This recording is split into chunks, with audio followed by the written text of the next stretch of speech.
Bush came to my yard, he wants to take me on. Phone the most high, I'm like, yo, it's on.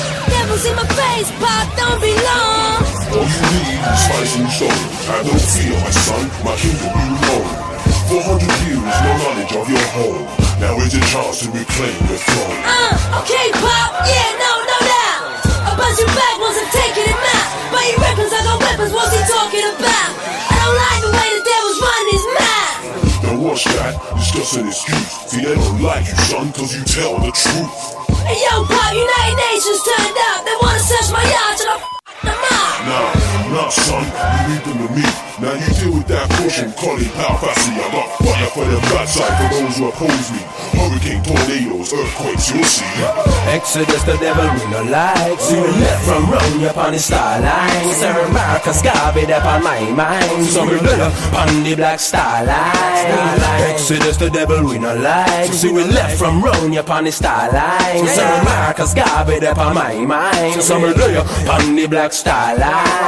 I'm interested in the truth, and the truth is what I will pursue. We have to recognize who our major enemy is. The biggest challenge before you right now is, who is the enemy? Life is becoming increasingly miserable for everybody. But when they find out who it is that's causing the trouble, I will tell you what the mainstream media will not tell you. The Jewish people control the media. People need to get out of denial very quickly, because your children are being poisoned, you're being poisoned, children are being indoctrinated and programmed and turned into software programs at school, you're being poisoned in the air, you've been poisoned from the sky, poisoned in your food, poisoned in your water, poisoned by vaccine. How bad does it have to get before people in vast numbers realize that the world ain't like they thought it was? I'm talking to you. The principle and the idea was divide and rule, divide and conquer. $1 billion a week spent on war. 15 million Americans are homeless in the street. We can build Iraq and Afghanistan, but leave you with nothing. You have to come together. There has to be a foundation of unity before you to get anywhere, especially if you're black in this country. Remember, all I'm offering is the truth, nothing else. I want you to hear me. Speak the truth regardless of circumstance and stand up on the truth from the cradle to the grave. Devils on some dirty way. Yo, the murder was the case they gave. And it was just the other day when they stepped out the caucus man in cage. The murder's undercover blood. But guess what? They slipped up. The people are starting to wake up, and as soon as we get together, they ain't here to apologize for the outcry while we're on the genocide. Till today, from the time we arrived, Mother Africa is still dripping blood from her eyes. Ain't tiptoeing around my words. I'ma tell the truth till it hurts, and I'ma keep spreading love to the peace. But right now, I'ma drop the truth on the verse, and I'ma dismiss unrighteousness. My backside, they can kiss, they can't handle this. I got a long list of brains with power fists who insist government's taking a piss. Exodus, the devil we no like. So we left from Rome upon the star line. Sir Marcus Garvey upon my mind. So we look upon the black star line. Exodus, the devil we no like. So we left from Rome upon the star line. Sir Marcus Garvey upon my mind. So we look upon the black star line. Come, let me bust the things for all you hustling. I might scuff your Tims how I'm busting in the fight. I'm struggling on some other thing. Head wrap and skull cap, I call my brother king. Wagwanin, and you know that it's like a prison wing. How we keep the show pack, I don't hold back. Radio, play my whole track. Most cats listen close as phone taps. There's no black in the Union Jack. Britain flows pierce ears like guns with studs in them. Count bars like you're stuck in prison. Count scars on a body that's slug-ridden. It's the fusion of the ease, brews and ganja, giving these youths delusions of grandeur. And only a few who've left to have a stretch on the psychiatric wing return to the manor. I'm the one that rap for them people suffering. Try function in a world that's got no love for them. Enough of them would rather vote for Big Brother than vote for them hypocrites that's in the government. F*** them then. It's Emmanuel and Brother Ben. Yeah. Exodus, the Felt it your entire life. But there's something wrong with the world. You don't know what it is, but it's there. Like a splinter. You think the US don't have weapons of mass destruction? You ain't know what's going on. It's a general idea. With who? I'm working on it. Jumbo, Hotep, peace, salama. This is Sejra, the late night service on www.genesisradio.co.uk. I want to big up the Genesis family. I'm here for the next couple of hours or so, and I want to say to all those welcome, we're willing that you're in good spirits, in the best of health, and life is definitely treating you well. And apologies for any delays or any technical difficulties. We're here live from London, South London, England, Anglia, Britannia, Little Britain, and I'm not sure if the lines are going to be up, but I've got a number. We can just maybe try or even text me, let me know it sounds okay. It's just a temporary number, which is 077 954 29449. I'll repeat, 077 954 29449. Okay, providing we get a signal or whatever, okay, because I am at a moment the signal's not very good. Alright? It's alright, it's just gonna be trial and error, alright, for now. Alright? So basically, I want to big up all those people who's coming to the obviously the end of the what you call the Julian calendar, okay? So we're going by what's out there in the world right now, yeah, GMT time, and we're going to be transitioning from 2018 to 2019, okay, and beyond. And yeah, we're going to have to find some time to reflect on this 2018 year and really evaluate ourselves.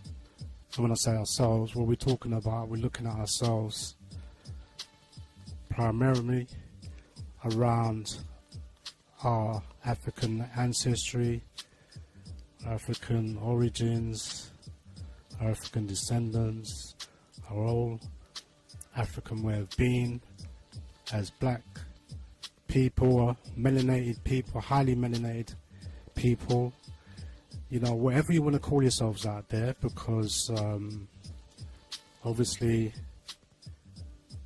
we have a language issue around how we identify ourselves, okay? And that's understandable. We have these kind of conversations around that, you know what I'm saying?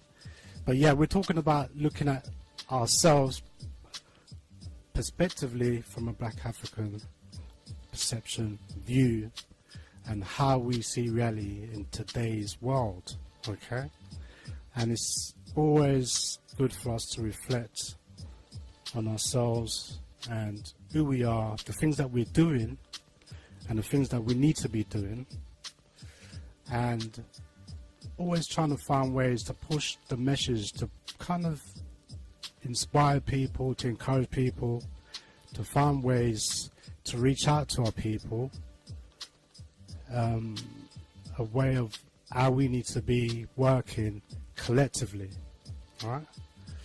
And obviously that's a challenge in itself. Obviously for some people, depending on the journey and the experience in life, and in a way that we have to do things as adults, as elders, as responsible members of our community, that we recognize that each and every one of us have a responsibility to help, to support, to provide and to protect our young people, our children, our babies, and our women as black men, as a black man, okay? And that, you know, that journey, that experience that we're talking about, it's a beautiful, wonderful experience, okay? That you know you're on a journey onto good things when you're working towards good things, yeah? And better things, and thinking of always looking at ways to improve our conditions, to improve our quality of life, and to help our people, to give our people the best things in life that they deserve, each and every one of us. Unfortunately, the system that we live in, that we have to work within, this system which is all set up, okay, that's primarily designed to set us up to fail in whatever direction we want to go in, and we have to always be battling the forces of the elements that's always coming towards us as a group of people, as a nation of people, as a whole, whether people see it or not. You know, everybody's views and how they perceive things and their perception and how they're looking at things, yeah, it's so, in many variations of ways, never going to be 100% how, you know, we can all look at things. We're not going to look at things 100% the same. But what we need to be looking at as responsible adults and members of our community, members of our whole black experience, our African experience, okay, that we are one people on this planet Earth, and we've been around for tens and thousands of years, okay, and many of our people may not see the greatness in us and the great things that our ancestors, going back to antiquity, have achieved and accomplished, foundations, institutions, and so many different things, okay, that's just out there, innit, yeah, that is a reflection of us that we need to look at to be able to find ourselves to where we need to be, in a place that we are one people as a whole, because that's how it was in the beginning, yeah. And so we know we've got something to focus on, we know we've got something to work towards, okay, some of us, okay, and like I said, we have to find ways, as difficult as it is, as some of us are having to deal with some of our problems and issues, okay, we have to stand as strong, mentally, physically, spiritually, culturally, in whatever ways that we can be, so that we can be strengthening our children, our families, our communities, and our people, no matter where they are, okay? All right, so that being said, yeah, it's what we call, for some people may not understand, that we're in the pagan season right now. So when everybody's talking about all the celebration stuff, okay, that we're dealing with the winter solstice, okay, and the way the system is setting us all up, okay, it's getting us all resonate and vibrate off of these negative energies, okay? So it's not for me to tell people what to do, but what I'm saying is that when I look at our people as a whole, yeah, and I look at the things that we're doing, yeah, and you know, a lot of stuff is based around predominantly around religion, and we've, you know, can talk about imperialism, enslavement, and colonialism and neo-colonialism, and we're in that paradigm, that European paradigm that seems to have us in a trap, seems to have us in some form of a matrix, okay, that as a group of people, as a nation of people as a whole, we're struggling to get out, yeah? But the whole thing around the fact that we throw a lot of stuff around, yeah? And like I said, it's not for me to tell people what to do. Me personally, I've learned and developed a certain thinking. You know, it's not for everyone. But I don't think it's a good idea to follow things that you cannot question or challenge yourself. Yeah? And I feel that there's a lot of our people that getting caught up into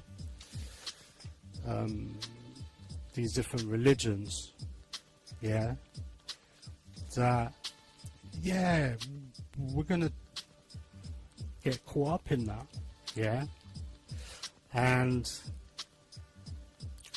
we may not, some of us, you know, it should take a time before we should evolve and develop ourselves to get out of that, in other words. Do you get what I'm saying?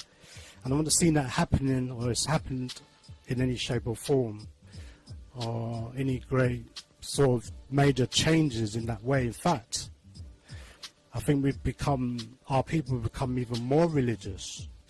Yeah?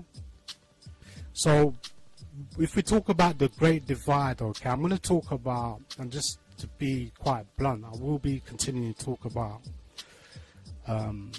the Kwanzaa expose and Maulana Karenga as a founder of Kwanzaa, okay, and what's that all about, yeah? And I'm going to go through a few articles, okay, some information, alright, because this is the information age, okay, whether people want to accept it or not, alright? That's just what it is, okay? Now, I just want to say this, alright?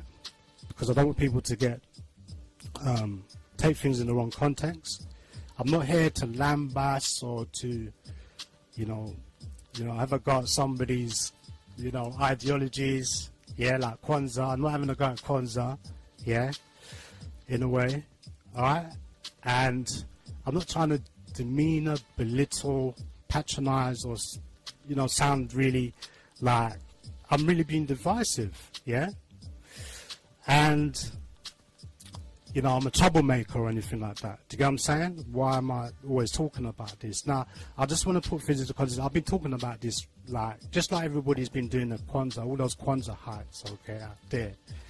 I've been talking about this for years. I've learned from other brothers and sisters around so many different types of information and knowledge out there, yeah, from this very particular platform, Genesis, in fact, yeah, and there's been other platforms, right? So, you know, this for those people that's been tuning in for some time, you know, some of the stuff I'm talking about is nothing new to you, but those people out there that may not understand certain things, may need to look at things at a different kind of angle. And remember, I always used to say that we have to look at things at different angles, dimensions and degrees. Yes, so in other words, we've got to extend and expand the way that we're looking at things, the way that we're thinking.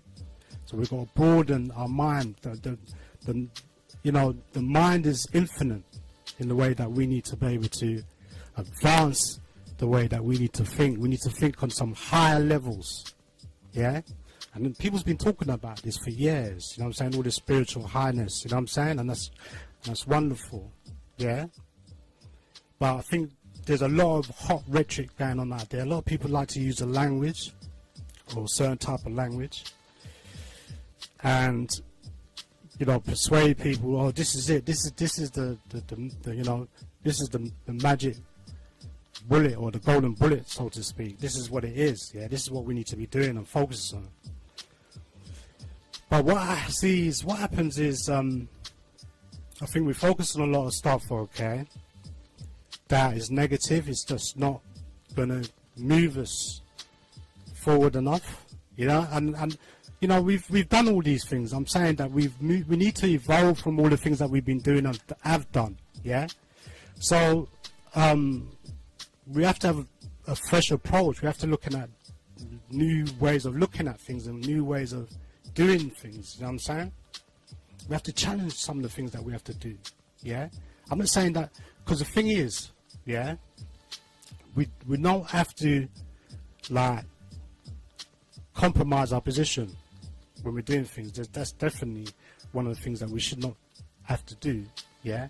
We should be strong on our convictions and committed to the things that we know, yeah, by the will of our thinking process and you know, how we get certain vibrations, okay, that we know the things that are good, the things that are just, the things that are balanced, harmonious, the things that are, they're just things that's just going to elevate us, yeah, and it's not questionable because it's going to be concrete, yeah, it's going to be built up from the grassroots up. It's going to be a collective ideology or collective thought of how we need to move things forward, yeah. So we're still trapped in this whole religious paradigm that's been given to us. A lot of people want to kind of rationalize all of these religions, but when you say to people, look, we've been doing this for the last couple of 100 years, where's it really got us? Yeah. Now we can talk about, you know, I like to talk about the black leadership, okay, black organizations, black movements, and what directions all of that is going in, what direction the organizations and movements are going in, what direction our leadership is going in, yeah? Because a lot of our problems and issues, and when we're talking about dealing with solutions, this is part of dealing with the solutions. I'm always focusing on, you know, it's always talking about things, that's fine, yeah?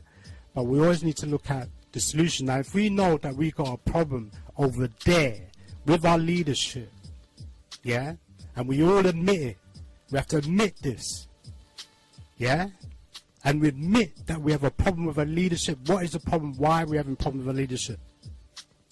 Yeah, what's happening? Yeah, did the Europeans, yeah, break the spirit of our leadership back in the Black Power movement days? Did they break it down? Yeah? Did they actually disrupt it? Did they actually destroy it? Did they actually neutralize it? That's what I'm saying. Did they slow down the progress and the growth and development?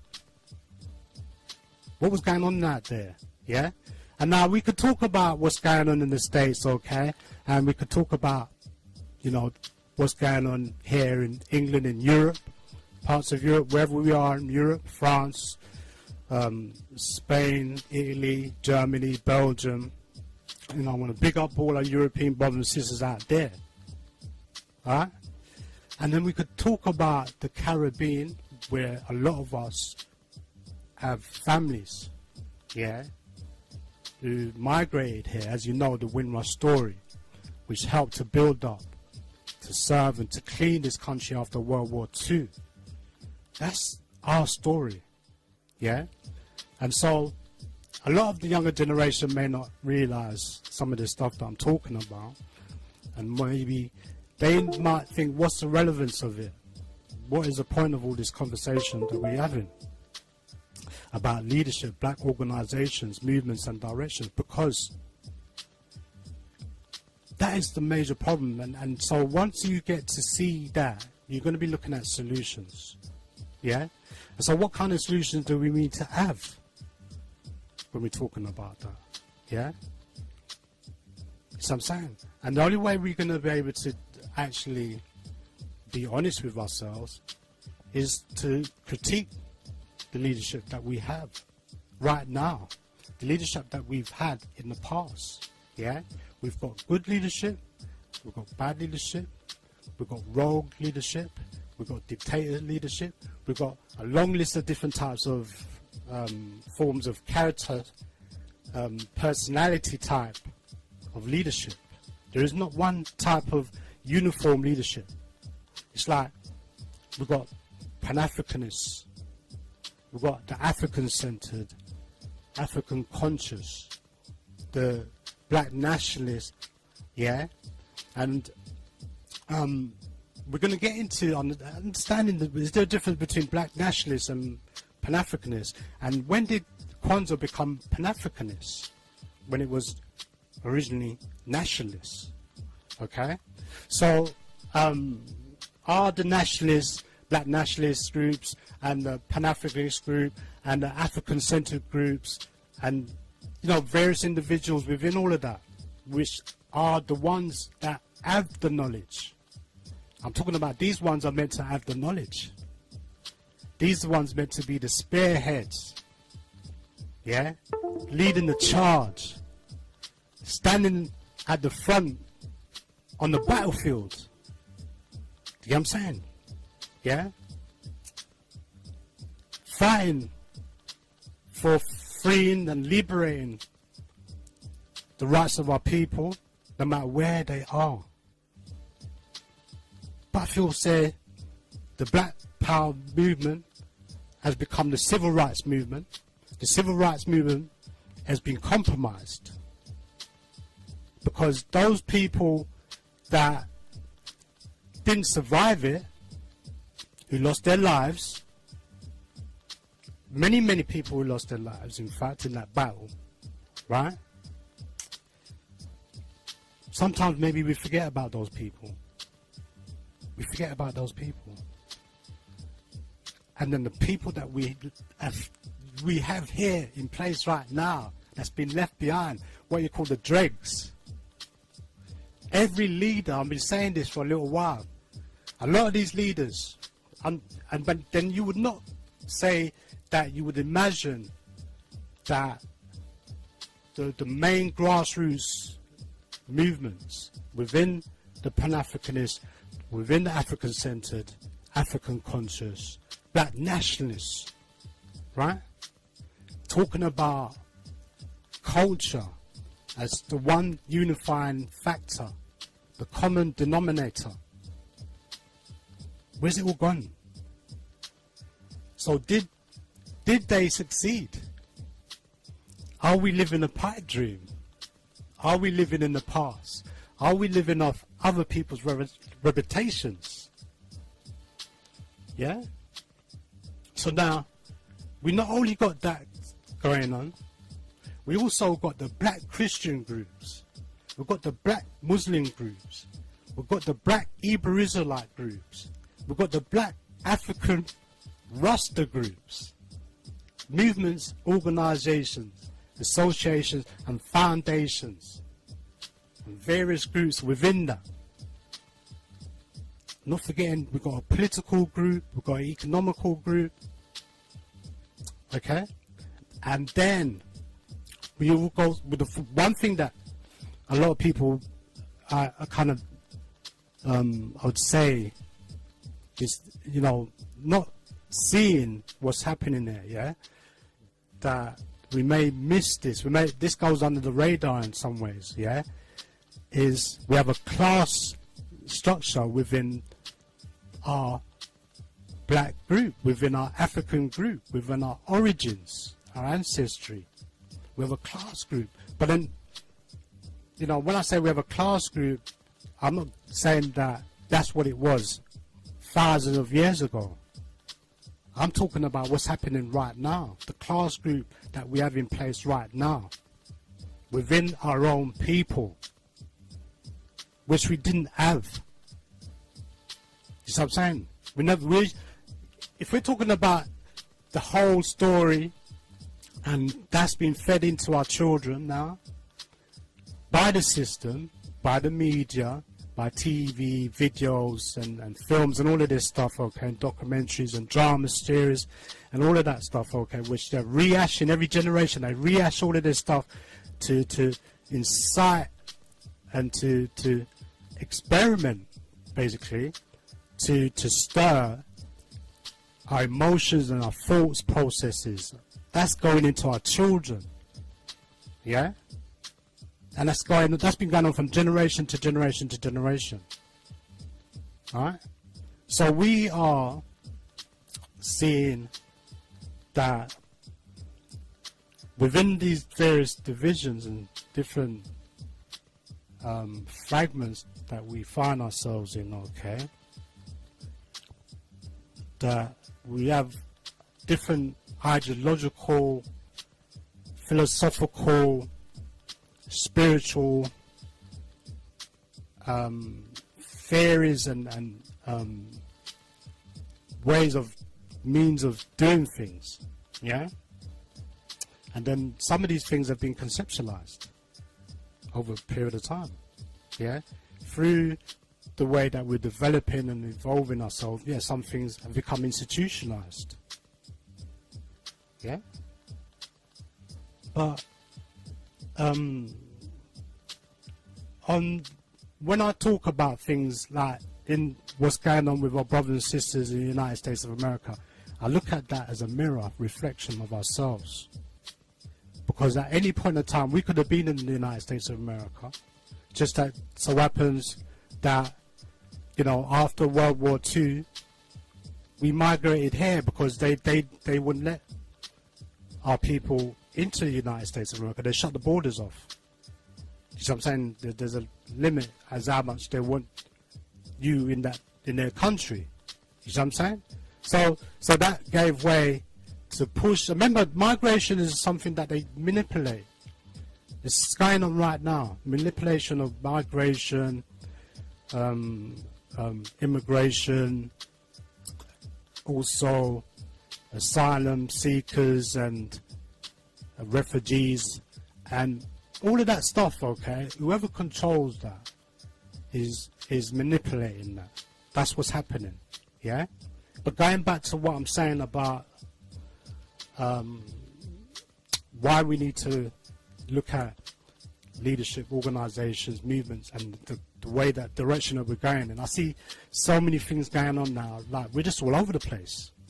You've got people going in so many different directions. We're even more fragmented than we are, or when we were 10 years ago, much less 20, 30 years ago. Yeah? So I'm not talking about one particular leader. Yeah? What I'm talking about is the kind of worst example of a leader. This is what I'm talking about. Yeah? I'm not just talking about things because I want to talk about it. It's the grassroots people, it's the vibrations of what they're saying and what they're resonating and what I'm feeling and generating from that is why I'm even talking about it. I wouldn't even bother talking about it if I didn't think it was relevant. Do you get what I'm saying? Yeah? But just like, you know, a lot of people who hoodwink into Christianity, the hoodwink into Islam, the hoodwink into Judaism and all these religions. When I ask people anything about these religions, and I ask them, name me one book, one page, yeah, that you know any black, any African person have wrote in any of these books, never get an answer. Yeah? Because the fact is, we never wrote none of these books. Do you get what I'm saying? We never wrote these books. Right? And then we got scholars and, you know, people that claim to have knowledge, who claim to represent us, will validate. They will go everything to say that they can validate all of that information that's been written down that they never read. None of our people wrote those words. Why are we vibrating on somebody else's energy? It's not our energy. We never had to write any books to tell us how to live. We knew how to live tens of thousands of years before everybody came out of isolation. Every other group that came out of isolation. We knew we were the most civilized people on the planet Earth. And that's a fact. Right? So, really, we don't really have anything to prove. We don't need to prove anything because it's already been proven by our ancestors going back to antiquity's time. Everything's there. It's in stone. All the ornaments, all the artifacts, all the treasures, yeah, that our ancestors, antiquity, they built all that. All that writing stuff is all conjecture. It's all coming from a European conjecture, right? And we're just following that, yeah, because we're so wrapped up into that language, the religious language, the religious spiritual language, which they know how to use to manipulate us. Yeah? So this is a case study subject for the younger generation to learn to develop a strong mind of thinking that when we're talking about leadership, and I'll say this again, that we're all leaders. Every single one of us is leaders, male and the female energy. We still, as black people, as black African people, as people that embrace our culture, our ancestry, yeah, and we love where we originated from, we love all that, yeah. Women, we live in still, we're still kind of got this patriarchal mindset. That's in some ways, is going to be an hindrance in us developing and evolving ourselves. Yeah? Because that's not how we are. That's not where we're coming from. Yeah? Where we originate from, where we're coming from, we hold our women in high esteem. We elevate them higher than ourselves because they are the creators of our children, of our babies. What is more supreme, higher than that? But the Europeans, they juxtaposed and gave us the patriarchal mindset. And every one of these groups, they just keep on doing it. They keep on holding on to this same type of behavior. So when we're talking about leadership, we are talking about the way leaders conduct themselves. We're talking about attitudes. And, are people for real? Yeah? And there's so many reasons why that some of our people, there's critics out there. When we're talking about this particular subject, it's become a subject because I've got so much information, it's overwhelming. It's a subject. Yeah? It's a big subject. Okay? Because information is overwhelming. It's a lot of information. Right? And it's all relevant to seeing through that looking glass, if you really want to look at things and see what our people are for real. Yeah? Because maybe people have different ideas when they come into...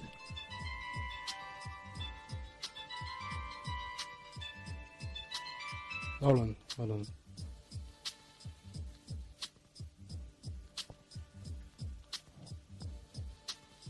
Hello, you there? Alright. So, I've got someone on the line, I think. Hold on, let me see. Yeah. Carney. Still Carney. No. Carry on.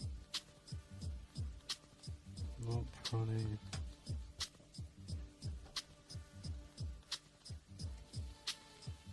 Hello? Alright, so anyway, call back, alright?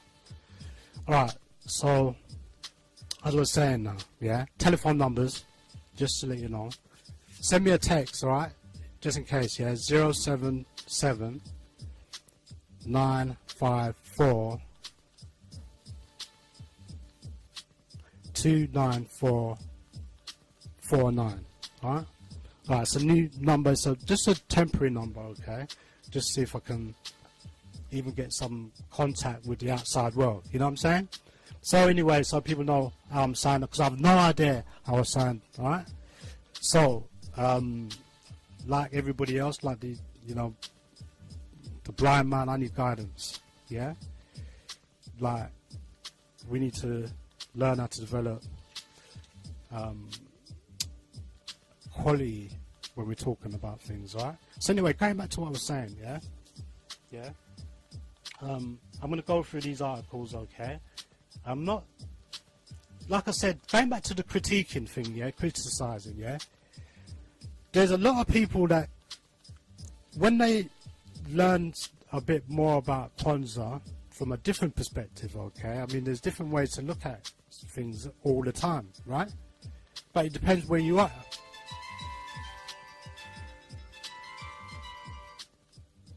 Hello?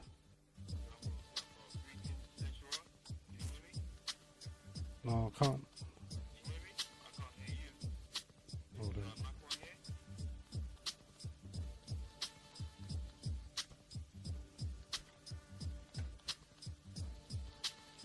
Still stay there, yeah? Hold on. Sorry. I can't hear you at all. I don't know if you can hear me. Hello? I don't know. I think obviously connection's not right. Stay there. See if I can. I'm not sure if it's going to work really, but let me see.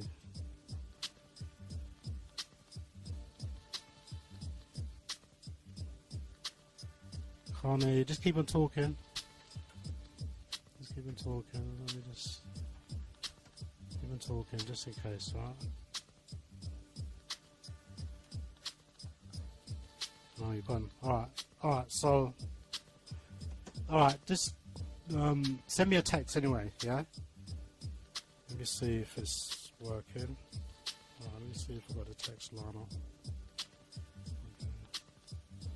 Okay. Alright, so okay, no texts. Alright. So now, like I said, going back to we're talking about critiquing now, yeah? That there's been many different views in this Kwanzaa and Maulana Karenga, yeah? The different critiques, okay, saying different things, yeah? And basically it's split.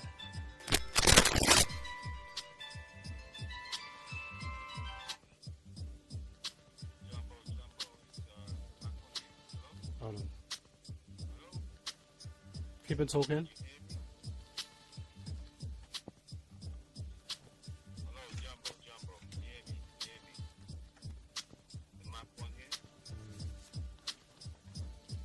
Keep on talking.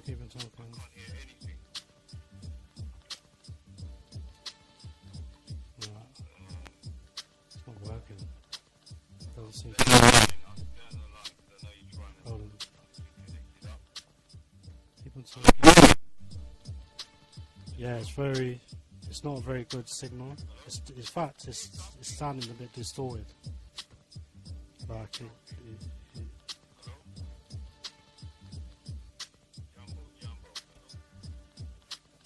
it's not very good.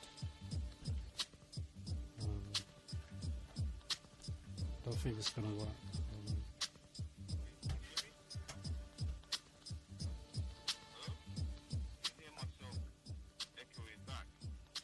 You sound like you're coming through, but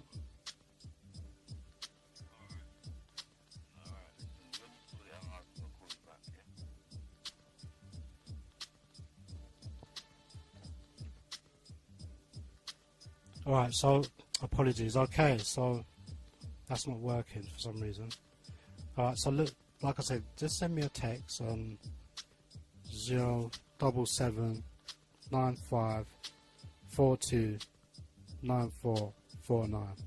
Alright, it's not coming up for some reason. Alright, so I really apologise for that. It seems to be doing something, but it's not working. Alright, so as I was saying, various people have been critiquing it and have been for some time. And like I said, a lot of the stuff that I'm talking about it's not new. I've been talking about organizations years ago. I went into in depth. I've done a symposium for weeks talking about different organizations, including the Black Panthers in depth, right? And what happens with a lot of the members in the Black Panther movement, yeah? And it's all about what these different organizations, what they're connected with, what they're associated with, yeah? And one of the things that a lot of people are saying is that, you know, new information is coming up all the time, but everybody knows about the COINTEL program, okay, which was created by the FBI, all right? Now, I've done a lot of stuff into that. Yeah, I actually talked a lot of stuff about that years ago, all right? So what I'm saying is that when I looked at a lot of that information, yeah, I realized that a lot of black organizations would have been targeted, all right? It doesn't matter what type of organization it is. Most of them would have been targeted, okay? They would have had a book with all the names of all the leaders and all the organizations that they felt they needed to keep an eye on, so to speak, right? But not only did they have the COINTEL program, that when I looked into it, they was saying that they had a program more secretive than that, yeah? So there is a lot of things that goes on behind the scenes that a lot of people, they are so far unaware of, yeah? But anyway, if you look at the COINTEL program, you'll see what I'm talking about. That was only revealed by some people that broke in to the FBI offices, by some Europeans, in fact, and basically they had all this classified information, and that's how it got out, and that's how they had to sort of declassify some of the information. So in terms of as I was saying, that people has been critiquing Kwanzaa, but I feel that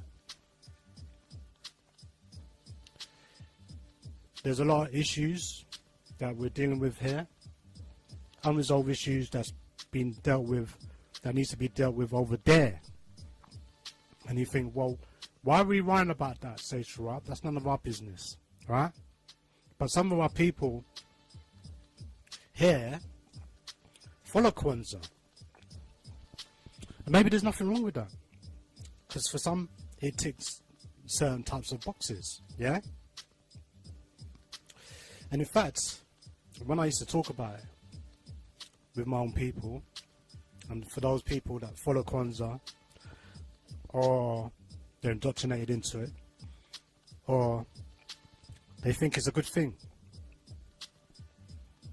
but I don't expect people to understand me and how I look at things. I don't expect people, even people around me, I don't expect them to understand me, yeah? Because I look into things. I really do look into things. I don't just watch videos, yeah? I read. I do a lot of reading. I've been reading a lot of stuff about Maulana Karenga and Kwanzaa for years, okay? So I've built up a certain amount of knowledge and information around that, okay? And like I said, there's divisions within all of this, right? That's going on right now.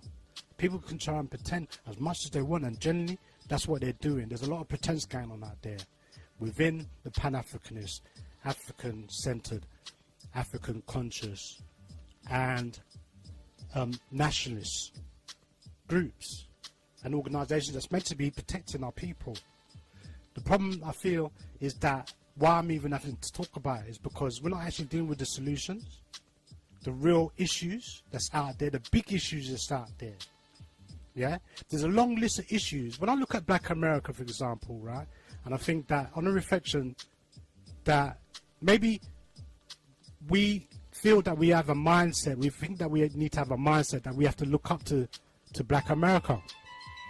Yeah, but the reality is,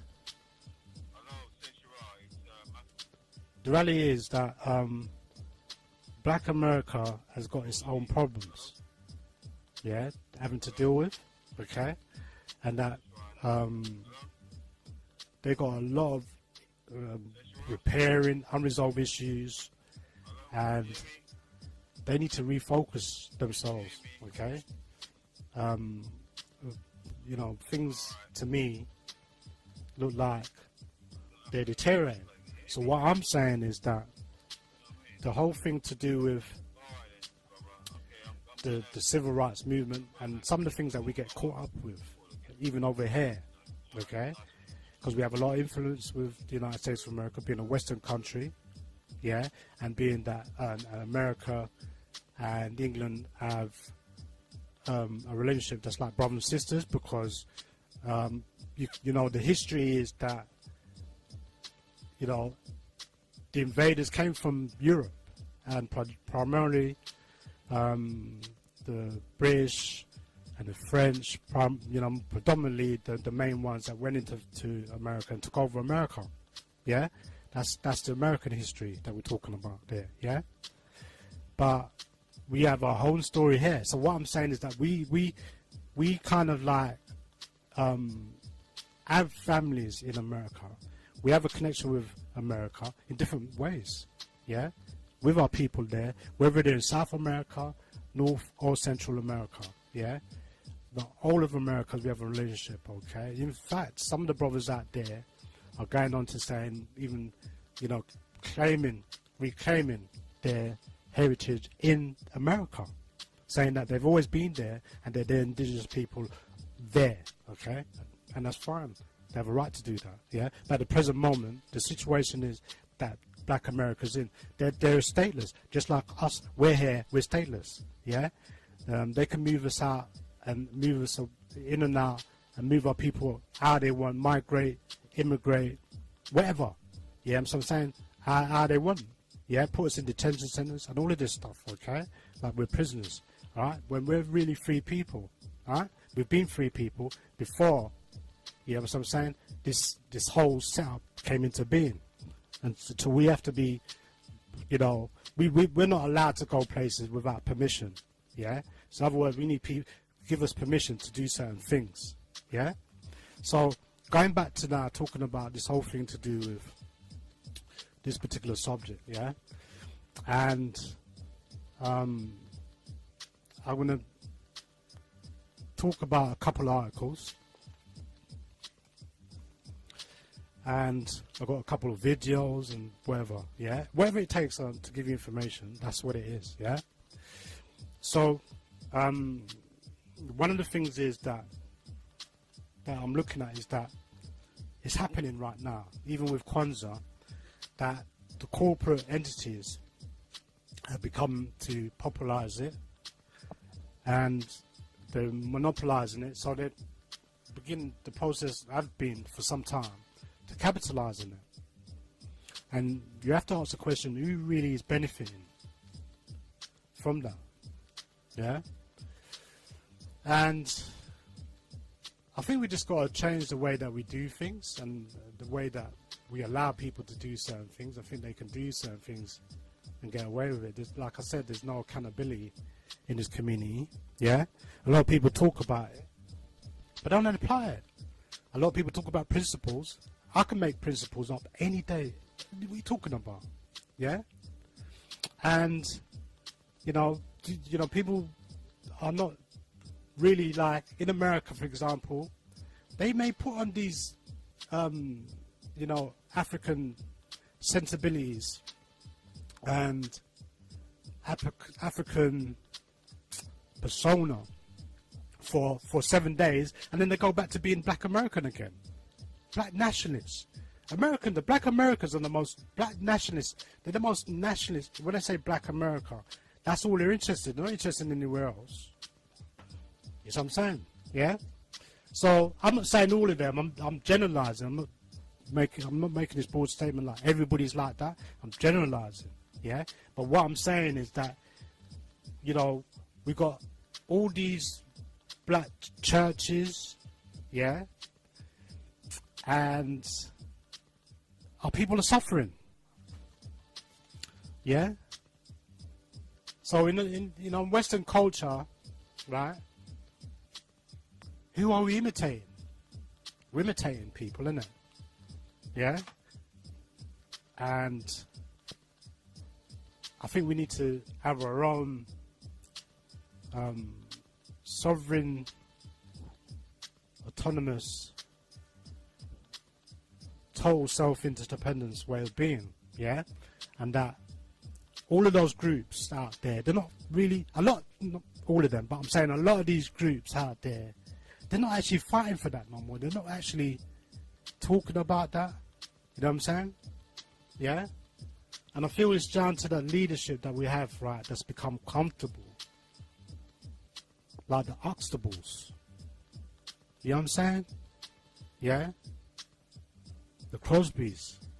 We got comfortable. We're getting, you know what I'm saying? A lot of leaders, what I'm saying is they broke down. Let's say they broke. They broke down the spirit of our leadership to heal. Holy corner. Yeah?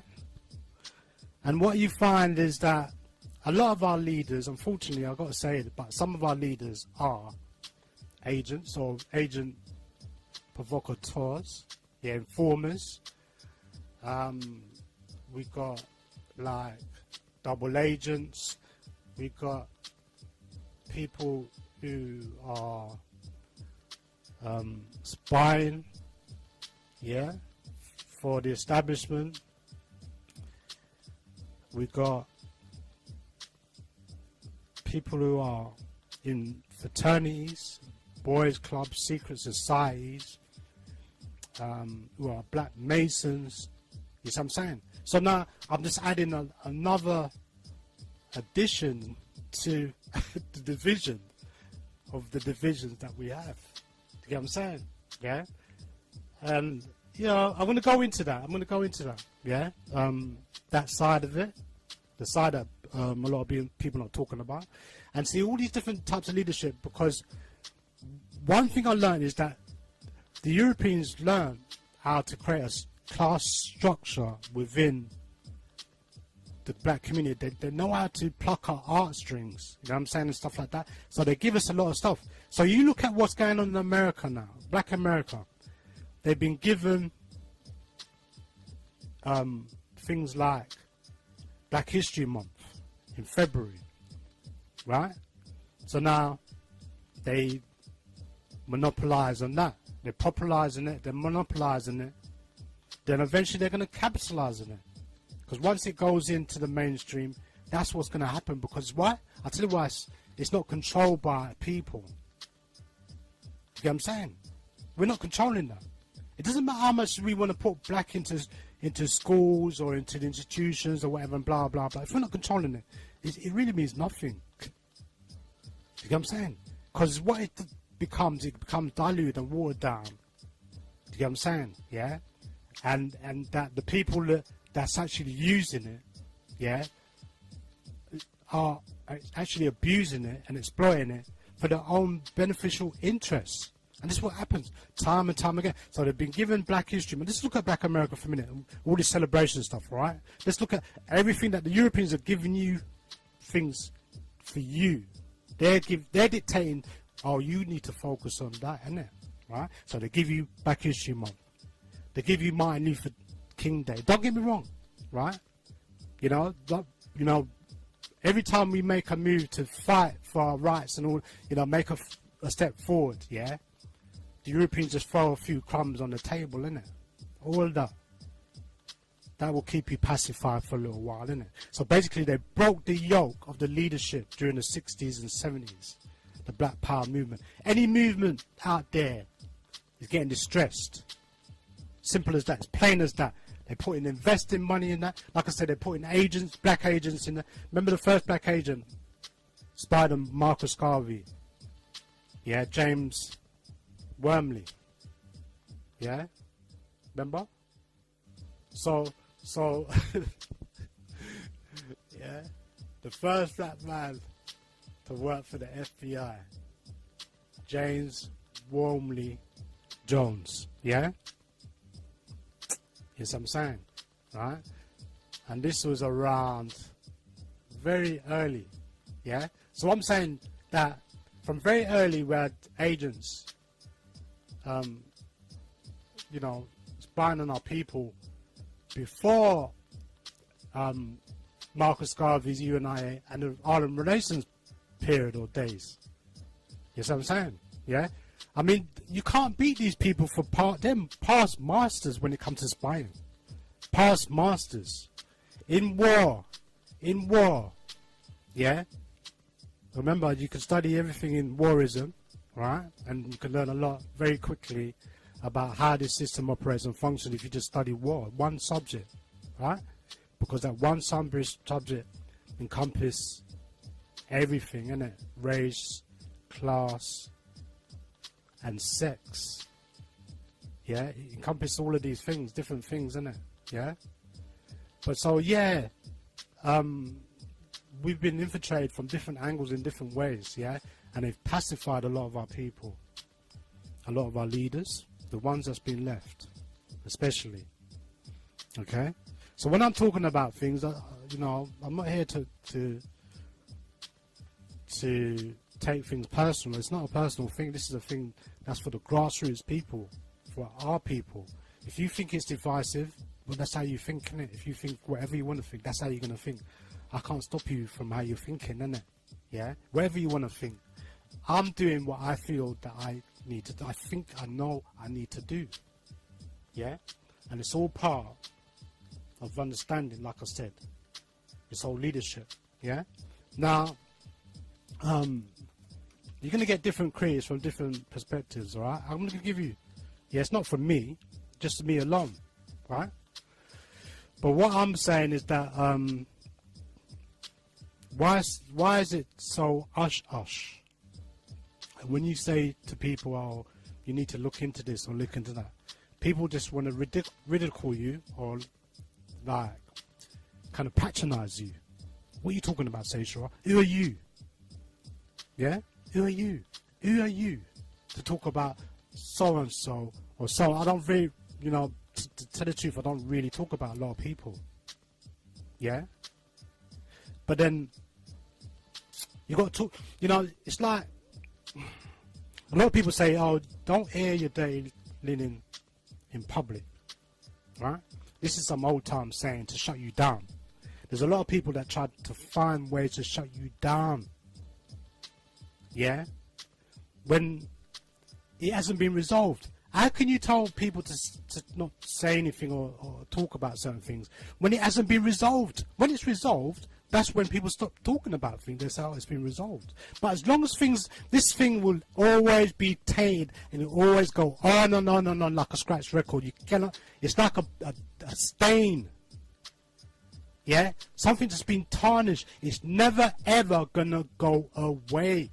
You and your words is not gonna magically make this thing disappear. Doesn't matter how much you wanna stress it.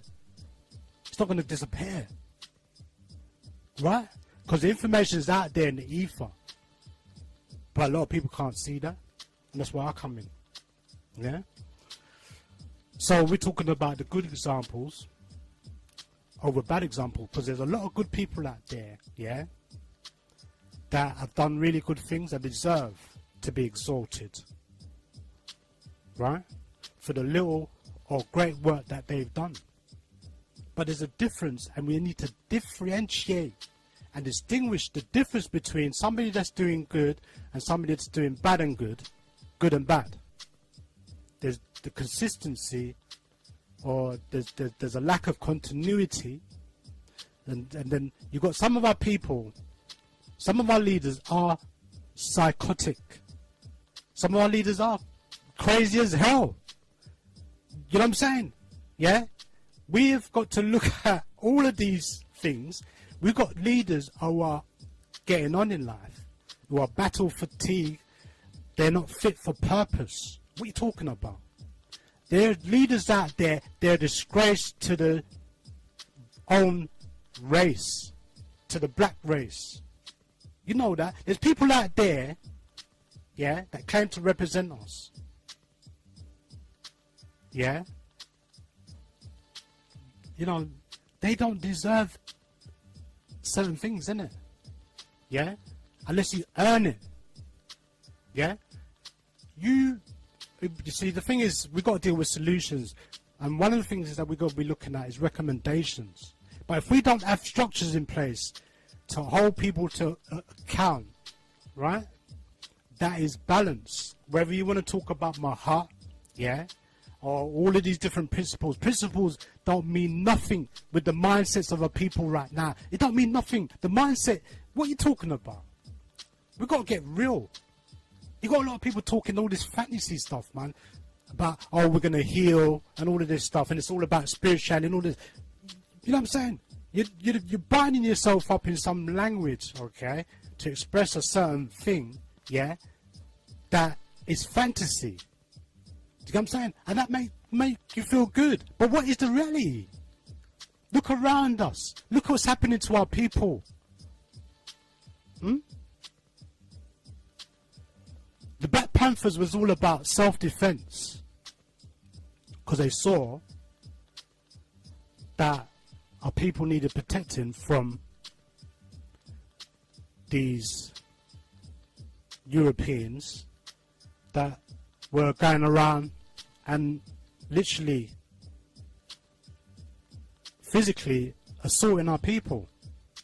Males, females, children, and all of that. That's what it was all about. But now, you see what's going on in America. People that's being shot down, killed. You got black on black killings and all of this stuff. Where's the leadership? Where's it gone? And then we say we haven't got any problems. And that problem has just kind of transferred itself and transported itself to here we are in little old England. Because we live in a violent system that predicates off violence. And so we've become bitterly violent. We have become to personify the aggressor. So we have to change our behavior, innit? We have to really, really change our behavior. So I got this article. Yeah, let me just touch on this.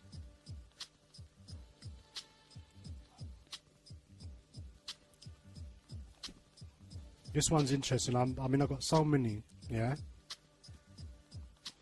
And I don't know if I'm going to get through everything, yeah? But I'm gonna have a go. And I apologise for the phone lines.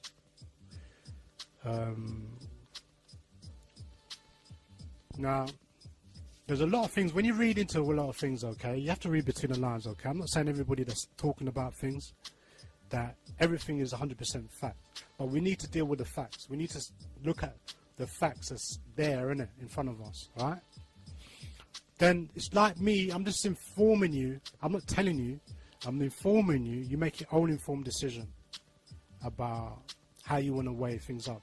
You have to be the judge, okay? Right? Because like I'm saying this, yeah, that we have to make proper judgments, okay? We have to judge people by their actions, okay? You have the faculties. What are you talking about? The Europeans may have took all that away from you and castrated you. Castrated your manhood and all this as a man, right? To the point where you don't think you got that now, innit? You don't think you got these faculties no more. That you can't judge the Europeans, you can't judge the Chinese, you can't judge the Asians, you can't judge everybody else. But you'd be quite quick to judge your own people, innit? You know what I'm saying? But you don't realize that you're doing it. Unconsciously, you're just doing it. Instead of us coming together collectively, yeah, and using our energies for greater and better things, yeah. And we've got to stop the pretense, innit? Yeah, because there are things that are highly, highly suspect. Yeah, highly. When somebody's behaving a certain way, you know what I'm saying, right? And you see, in our community, we protect the most. Why do we protect the worst types of characters? Explain that to me. This is going on in the Pan-Africanist nationalist group. Remember, in the African Union, recently, I read a report. They had a report about sexual harassment in the African Union. That's the kind of leadership that we've got there. That's what I'm talking about. Yeah? Alright, 2018. Alright? We've got a lot of flaws and a lot of errors to deal with. Yeah? And I feel that we can learn as much as we can from our brothers and sisters wherever they are. And maybe I need to learn more about what's going on in Africa. Yeah? But I noticed that a lot of people talk about exploration, cultural exploration. Yeah? We're doing it. We've got our people doing that as well. Our own people are doing that. I don't know if people can see that. Yeah? Our own people actually doing that. Yeah? So, listen to this story. You've heard me talk about recently, just to give you an update, yeah? You can go to Maulana Karenga. Karenga spelled Karenga. Now, if you want to know a bit more about Kwanzaa itself and the celebration and stuff like that, like I said, I'm going to leave links so you can get all that information, yeah? For those people who are interested in being a part of Kwanzaa and they feel it's a good thing, yeah? They don't see anything wrong with that. And that's cool, yeah? So you can go to, like I said, what-is-kwanzaa. They have 5 values which they say is sacred, yeah? 1 is in gathering, 2 is reverence, 3 is commemoration, 4 is recommitment, and 5 is celebration. They have 7 principles, okay? And each principle is symbolized by a candle on a kinara. You have 3 colors, which are the RBG, but they're not in that order, right? Which is red, black, and green, yeah? They're in a different order, okay? But, you know, the RBG flag is the flag that Marcus Garvey made for the black liberation, yeah? UNIA, you know what I'm saying? Right? And people's held on to that, and I think that's a good thing. I don't think there's a problem. I don't have an issue with that, yeah? Anyway, there's 7 principles. Each of the principles is described in key Swahili words. Umoja, which is unity. Kujajkala, which is self-determination. Ujaima, which is collective work and responsibility. Ujama, which is cooperative economics. Naya, which is purpose. Kumba, which is creativity, and Amani, which is faith. So that's 1 to 7, okay? Now the 7 is used as you know, symbolic, right? Now, let's look at that. The word Kwanzaa derives from Matunda ya Kwanzaa, and like I said, he dissected and usurped the term of expression, which means the first fruits of harvest. Now the first fruits of harvest, just be clear on this, okay? What does it sound like to you when somebody says the first fruits of harvest? Yeah, it sounds like we're going to gather some food, some fruits, some vegetables. It's all about food, supplying food, right? And it sounds a wonderful thing. Wonderful seeing all these fruits and vegetables, and it's all lovely, isn't it? right? But what has he done is that he never went there anyway to research and study all that stuff. Yeah, he maybe have about 10, 15 books now. He's an intellectualist, right? And if you want to read more and understand, you can go on his website, Maulana Karenga website, and you could type in his name, Maulana Karenga, right? Or if you want to know a bit more about Kwanzaa, you could type in Kwanzaa, and a lot of information is going to come up, yeah? You could go to both Wikipedia and type in Maulana Karenga, or you could type in Kwanzaa on Wikipedia, right?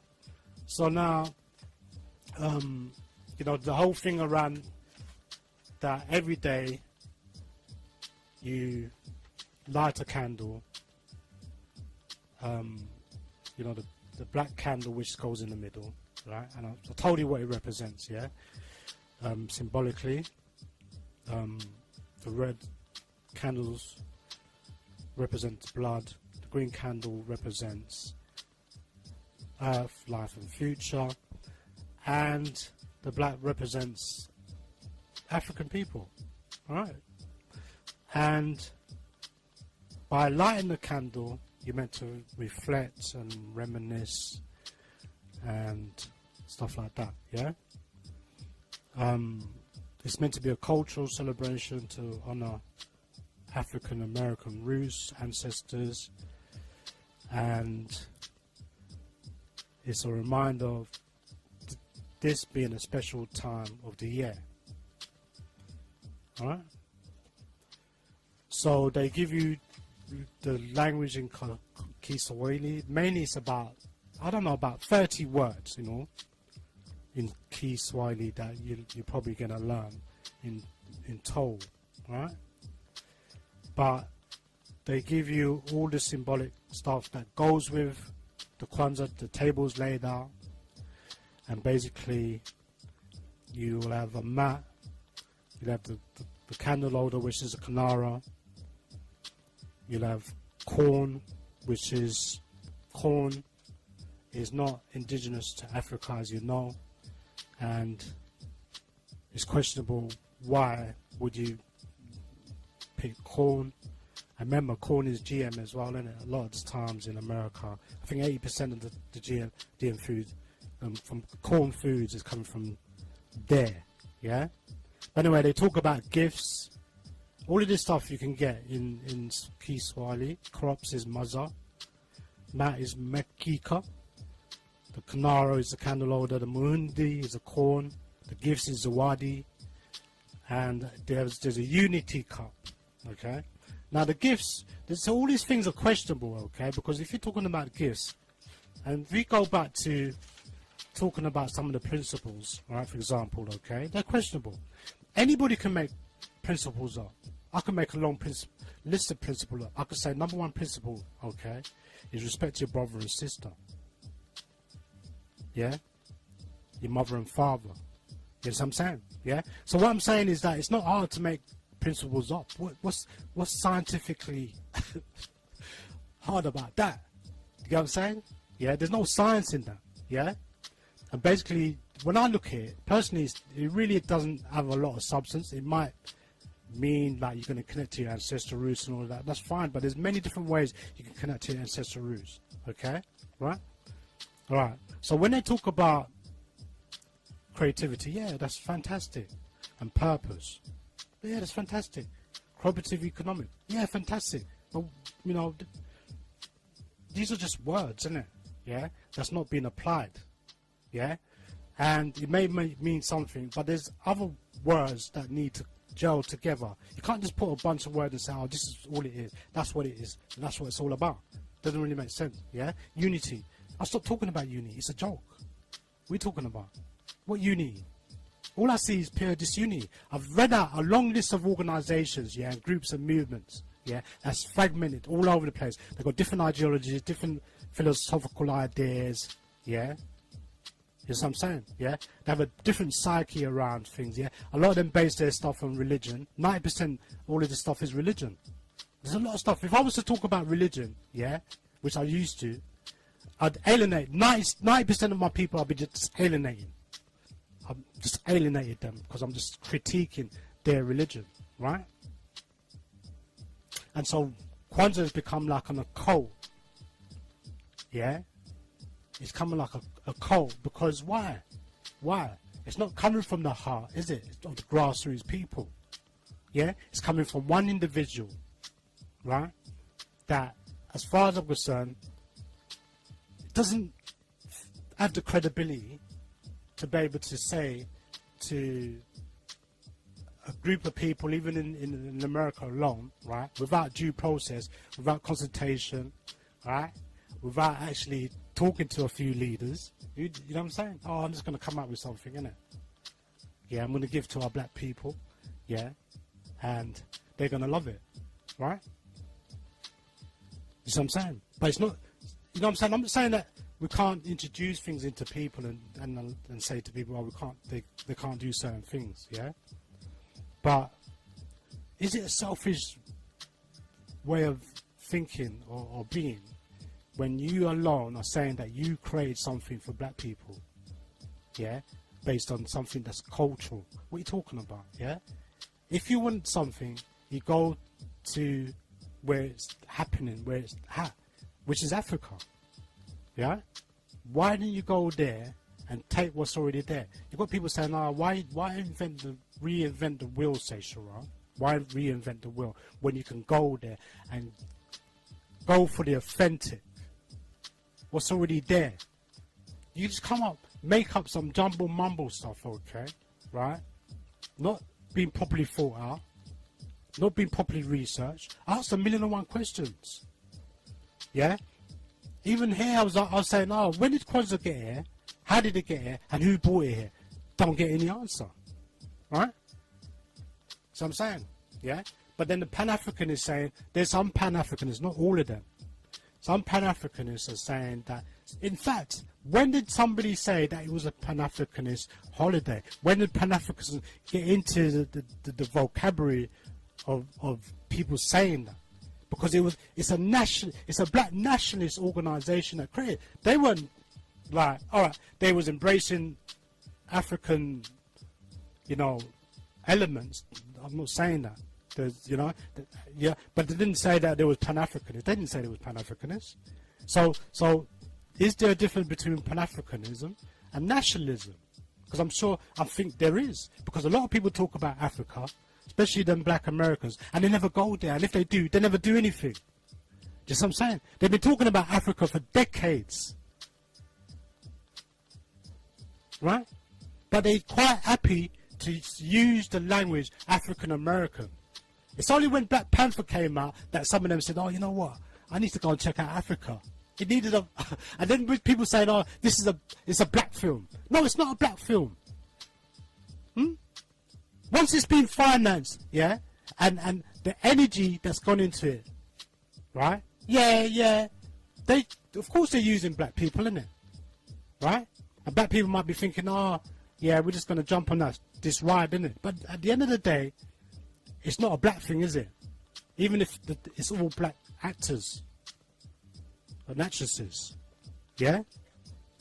So there's a lot of fake things going on. This is what I'm trying to say to you, innit? A lot of fakeness going around. Yeah? You know what I'm saying?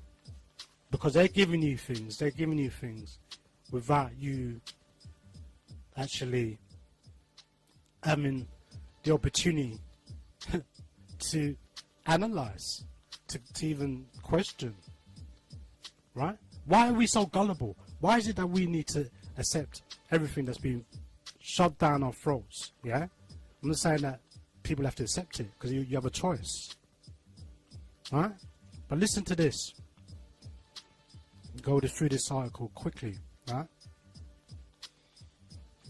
I've gone through basically what Kwanzaa is about. What is Kwanzaa? Yeah? And then last week, like I said, I covered this document that the FBI had. It's a monograph on the US organization. And I mean, just listen to what other people are saying, innit? Yeah? Anyway, it says here, look, on December the 24th, 1971, the New York Times ran out of the first of many articles on a new holiday designed to foster unity among African Americans. The holiday called Kwanzaa was applauded by a certain 16-year-old minister who explained that the feast would perform the valuable service of de-whitenizing Christmas. Now, I'm really careful not to comment on every single thing, otherwise I'll never get through it, yeah? Anyway, the minister was a nobody at the time, but he would later go on to become perhaps the premier race baiter of the 20th century. His name was Al Sharpton, and he would later spawn the Tawana Brawley hoax and then incite anti-Jewish tensions in a 1995 incident, ended with the arson deaths of 7 people. Great minds think alike. The inventor of the holiday was one of the few black leaders in America, even worse than Sharpton. But there was no mention in the Times article of this man or the fact that at the very moment he was sitting in a California prison. And there was no mention of the curious fact that this purported benefactor of the black people had funded an organization that in its short history tortured and murdered blacks in ways of which the Ku Klux Klan could only fantasize. It was in the newspaper articles like that, repeated in papers all over the country, that the tradition of Kwanzaa began. It is a tradition not only of Africa, but out of Orwell. Both history and language have been bent to serve a political goal. When that New York Times article appeared, Ron Karenga's crimes were still recent events. If the reporter had bothered to do any research into the background of the Kwanzaa founder, he might have learned about Karenga's trial earlier that year on charges of torturing 2 women who were members of his own US organization, who is a black nationalist cult. It says here, May the 14th, 1971, article in the Los Angeles Times described the testimony of one of them. You're going to keep on hearing this repeated, alright? Just to say, before I continue. It says here, quote, Deborah Jones, who was once given the Swahili title of an African queen, said she and Gail Davis were whipped with an electrical cord and beaten with a karate band after being ordered to remove their clothes. She testified that a hot soldering iron was placed in Mrs. Davis' mouth and placed against Mrs. Davis' face, and that one of her big toes was tied in a vice. Karenga, head of the US, also put detergent and running hoses in their mouth, she said. Back then, it was relatively easy to get information on a trial. Now it's almost impossible. It took me 2 days' work to find articles about it. The Los Angeles Times seems to have been the only major newspaper that reported it, and the stories were buried deep in the paper, which now is available only on microfilm. And the microfilm index doesn't start until 1972, so it's almost impossible to find the 3 small articles that cover Karenga's trial and conviction on charges of torture. That is fortunate for Karenga. The trial showed him to be not just brutal, but deranged. He and 3 members of his cult had tortured the women in an attempt to find some non-existent crystals of poison. Karenga thought his enemies were out to get him. And in another lucky break for Karenga,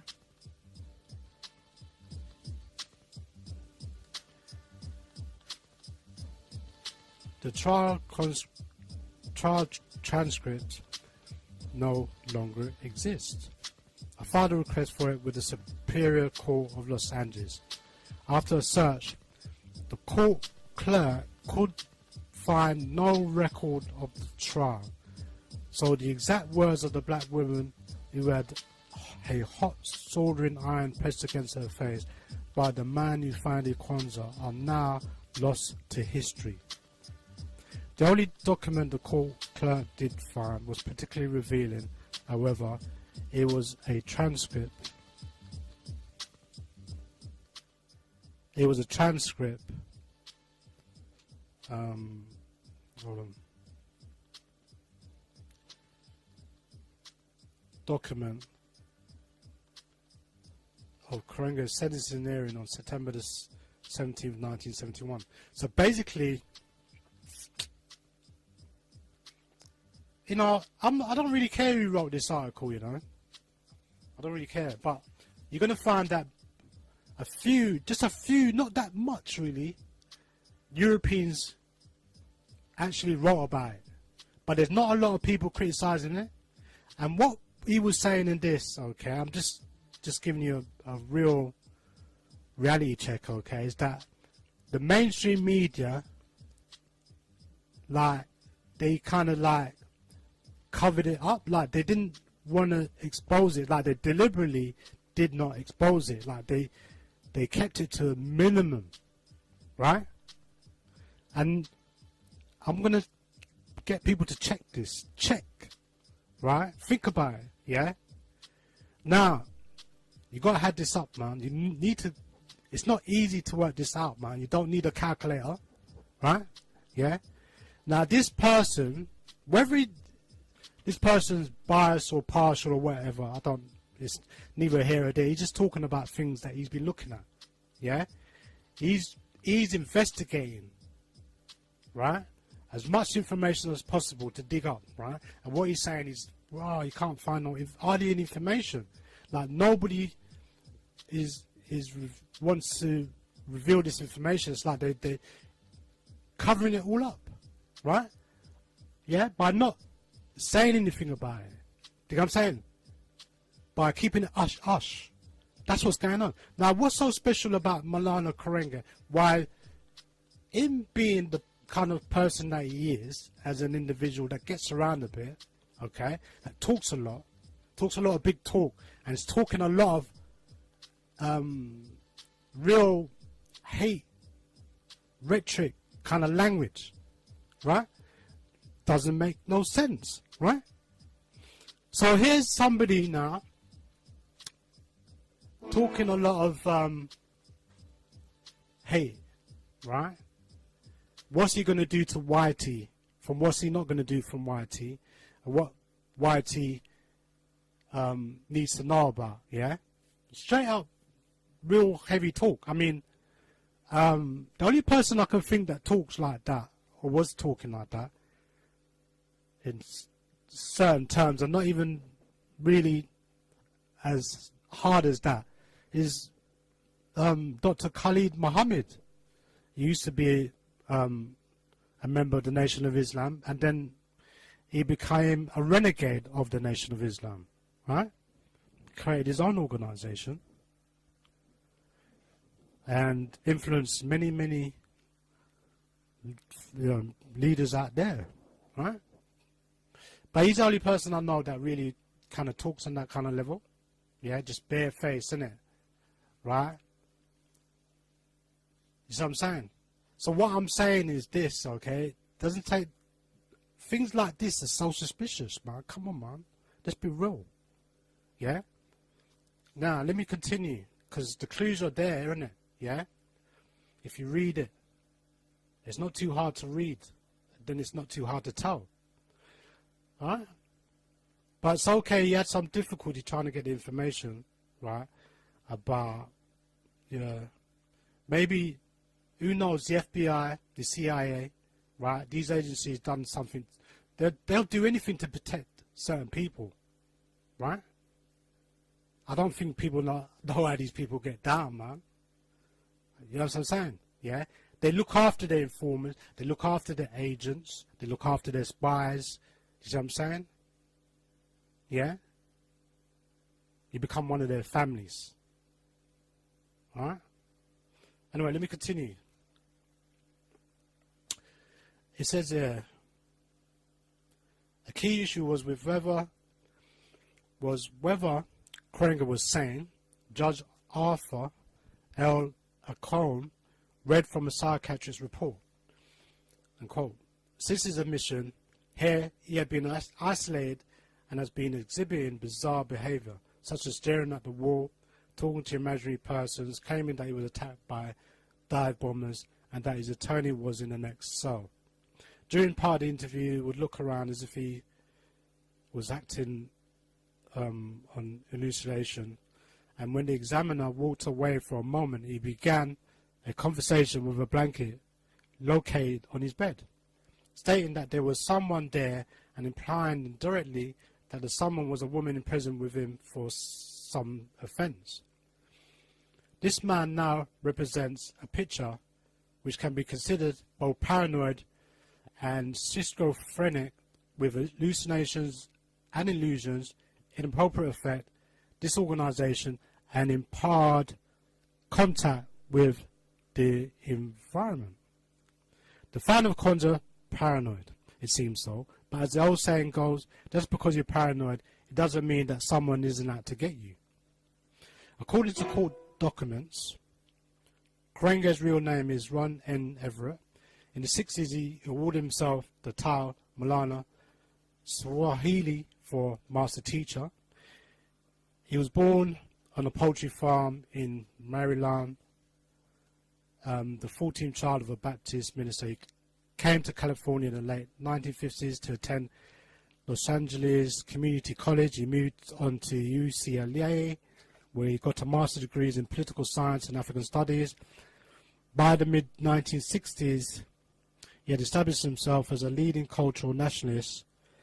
That is a term that had some meaning in the 60s, mainly as a way of distinguishing Karenga's followers from the Black Panthers, who were conventional Marxists. They follow this Marxist thing a lot, right? Let me just stop there. You're going to hear a lot of this. Now, are the Russians influencing black people? Yes or no? Yes, they are. They have been influencing black people for some time, yeah? And it goes on all over the world, right? So we're not saying that, you know, this idea that I don't think it's really about black people embracing Marxism. They may embrace some Marxist ideologies, I'm sure, yeah? But I think that what happens is that they'll take from wherever they can, whatever ideologies they can, to make up what they think is best for them to move them forward. I don't think there's anything wrong with that. Sometimes you do these things to evolve, to develop yourself, right? And I think we've done that, but I think that we need to move on. We need to move forward, right?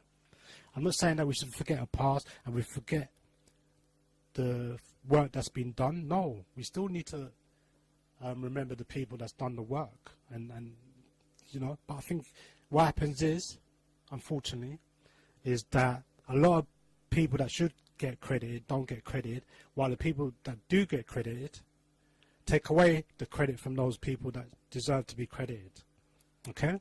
So there's too much what you call personality cult, hero worshipping thing going on with our people.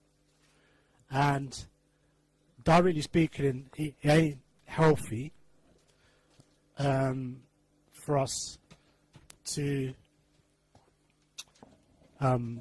continue to follow things where there's no growth and development. Yeah? And like I said, we need to focus on our legacy, you know, based on our future and our destiny, yeah, and all the good things of nature, all right? All right, so let me finish this article now, yeah? Anyway, it goes on about his life, yeah? And,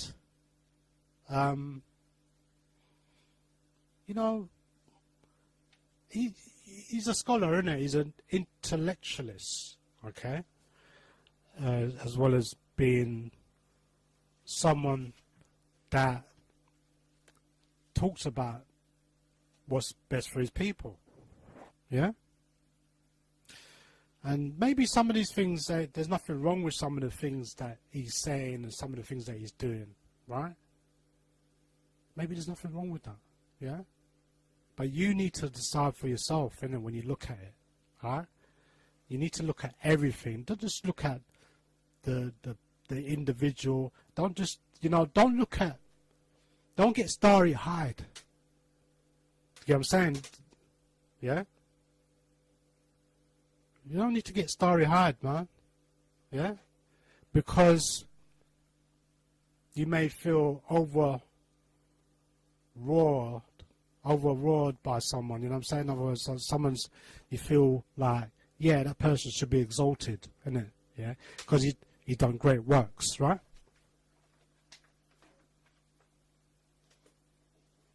Anyway, it says here,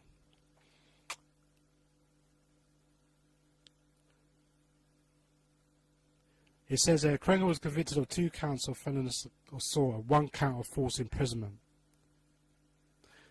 No, let me go back, yeah?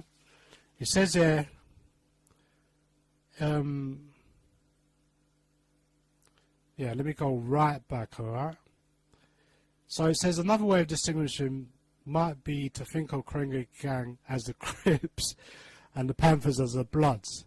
Despite all their rhetoric about white people, they reserved their most vicious violence for each other in 1962, where the two groups squared off over the question of who would control the new African American Study Center at UCLA. According to a Los Angeles Times article, Karenga and his adherents backed one candidate, the Panthers another. Both groups took to carrying guns on campus, a situation that remarkably did not seem to bother the university administration. The Black Student Union, however, set up a coalition to try and bring peace between the Panthers and the group headed by the man whom the Times labelled Ron Bizifar Everett Karenga. Now let me stop there for a minute, yeah? Quickly, yeah? Now I've looked in a lot of stuff to do with this, yeah? And, the shooting of 2 young members of the Black Panther Party,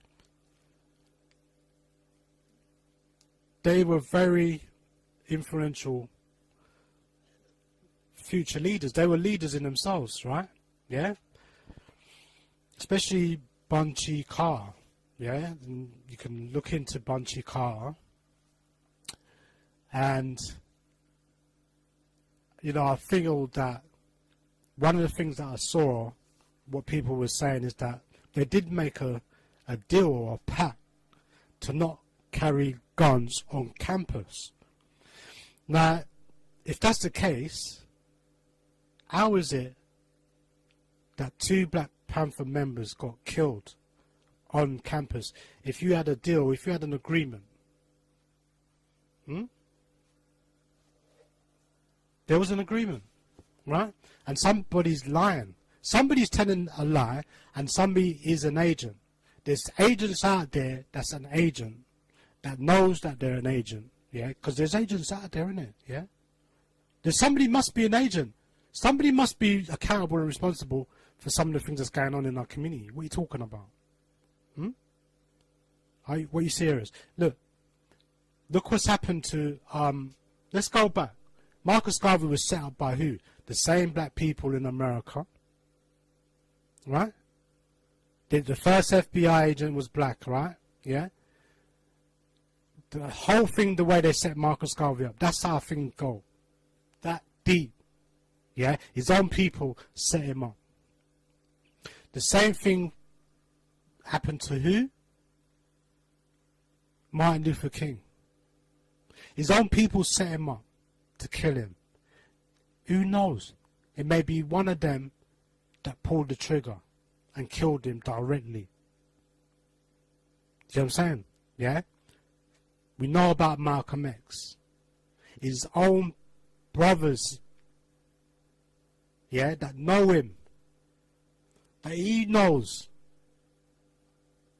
yeah, because there was agents infiltrating the whole thing, innit? Yeah. But I know there's information out there that says that the COINTEL program basically initiated a lot of that stuff, and maybe that's true. I'm not denying that.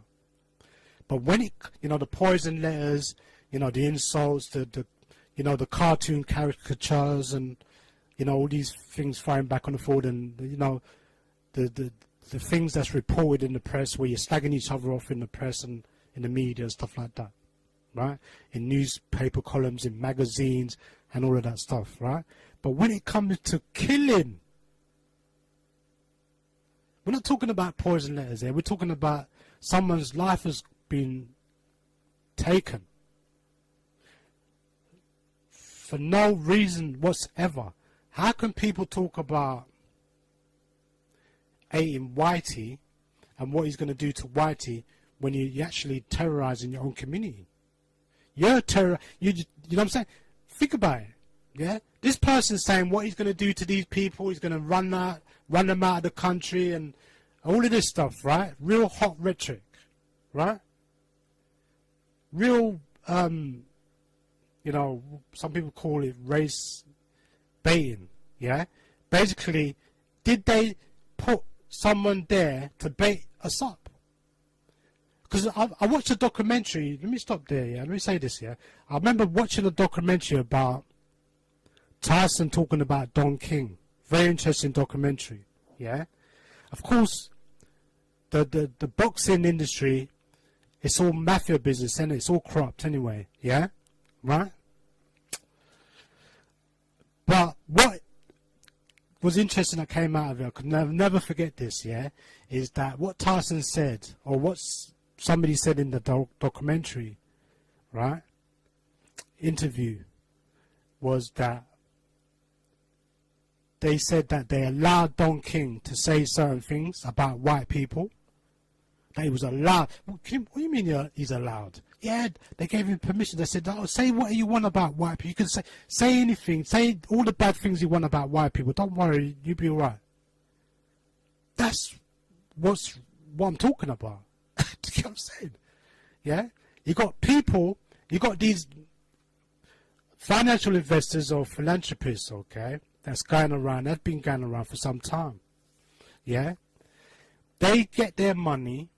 It could be, Marxist, communist groups. It could be socialist group. You know what I'm saying? Yeah. It could be a democratic group. You know what I'm saying? More than likely it's going to be a democratic group. But they're going to try and find a way, yeah, to pour money into an individual, an organization, foundation, association, a movement, whatever, to manipulate that. They've been doing it for a long time. Do you see what I'm saying? They use their money to influence things. This is what I'm saying when I'm talking about the ruling classes who have the power to influence and affect people's lives. Right? And if you think that it's not happening to black people or black organizations and all of this, you're living in real fantasy land. You know what I'm saying? Alright? So, there's a lot of things that still needs to be resolved. And because it's not resolved, that's why you've got people like me, say, sure, are still talking about it. Alright? Yeah? But I'm not the only critic or critique, yeah, on this, okay? And there's many reasons why. Like I said, one of them is being tainted because of the founder and his reputation. Whether it's past tense or, people say, oh, that was a long time ago, it's relevant. Yeah, because we need to atone, we need to have empathy. What's happened to the victims? What are you talking about? Has there been recompensation? People need to be looked after, you need to look after the family. Are the family being looked after? It's like the victims. in our own community goes unnoticed. How can you tell me this makes any sense? We're just emulating and perpetuating the European behavior, doing the same things. Then we're talking about bigging our chests up, saying, yeah, I want to help black people. Is this the way you want to help our own people? You know, by killing them. That's the way that we help our own people, by killing them, by raping them, by torturing them, by terrorizing them. And that's why, you see, people have a right to be disgusted. Right? People have a right. I got a right. What are you talking about? I got a right. What are you talking about? If we're supposed to hold our women and our young people in high esteem, and we're not setting that example by being that example, being exemplary, yeah, people like this is going to critique, yeah, this, you know what I'm saying? People are going to critique it, and can you blame them? Yeah, because you know, going through it now, yeah,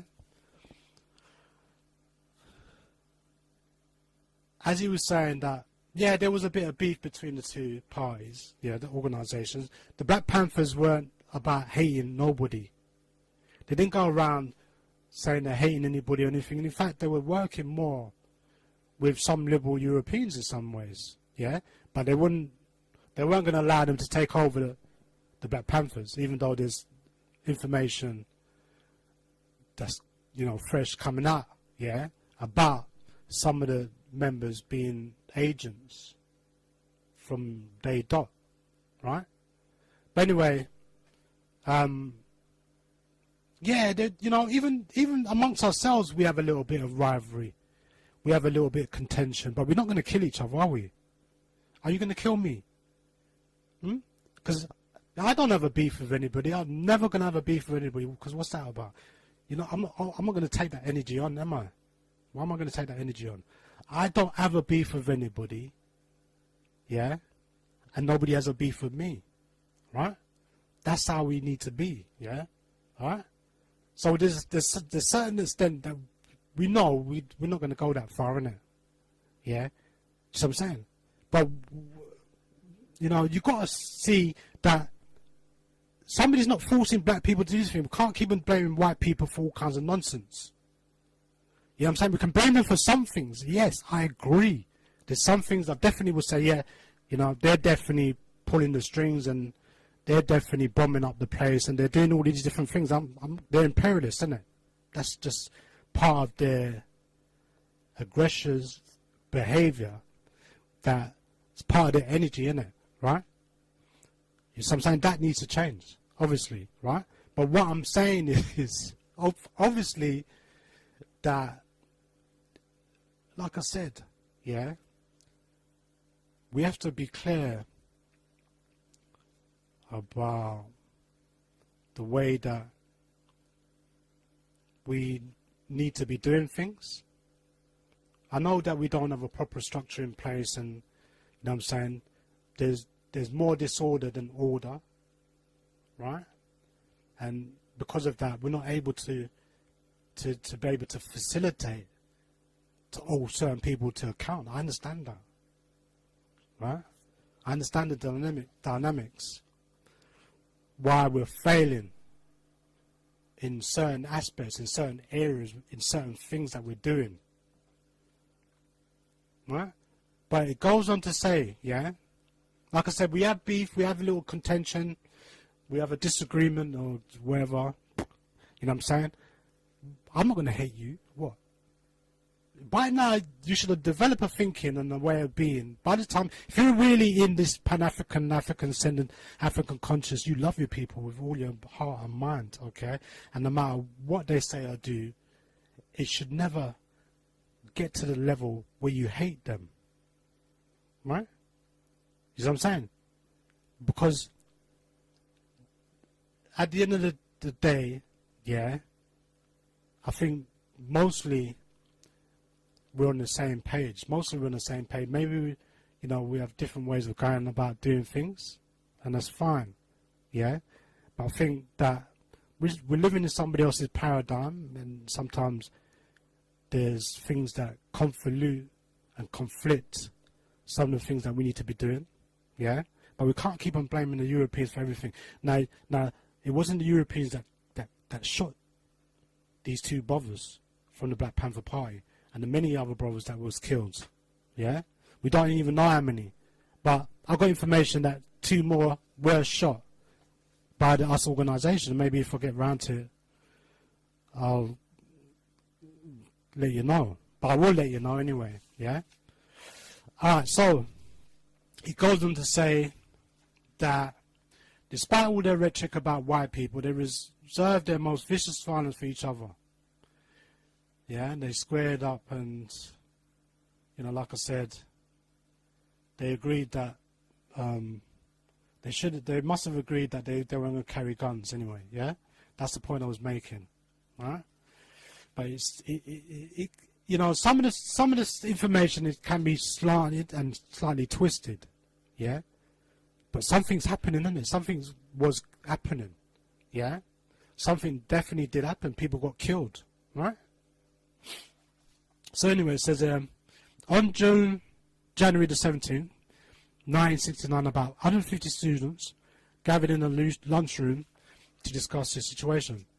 2 Panthers admitted to the UCLA, like many of the black students, as part of a federal program that put high school dropouts, which is a good thing, into the school. Apparently spent a good part of the meeting in verbal attacks against Karenga. This did not sit well with Karenga's followers, many of whom had adopted the look of their leader with a pseudo-African clothing and a shaved head. In modern gang parlance, you might say Karenga was dissed by John Jerome Huggins, 23, and apprentice Bunchy Carter, 26. After the meeting, the 2 Panthers were met in the hallway by 2 brothers who were members of the US organization, George P.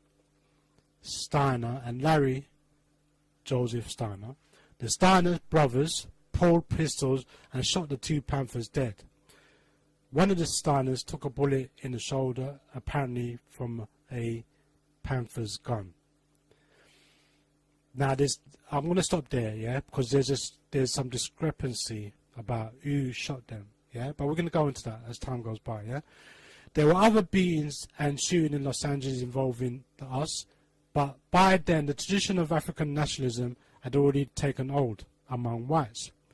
That tradition calls for any white person, whether a journalist, a college official, or a politician, to ignore the obvious flaws of the concept that blacks should have a separate culture.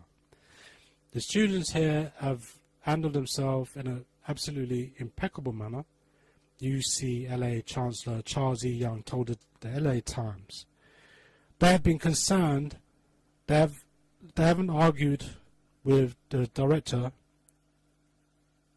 they haven't argued who the director should be. They have been saying what kind of person he should be. Young made those remarks after the shooting, and the university went ahead with its Afro-American Studies program. Karenga, meanwhile, continued to build and strengthen the US organization, a unique group that seems to have combined the elements of a street gang with those of a California cult. The members performed assaults and robberies, but they also strictly followed the rules laid down in the quotable Karenga, a book that laid out the path of blackness, which is a 7-fold path of blackness. Is think black, talk black, act black, create black, buy black, vote black, and live black. The book states. In retrospect,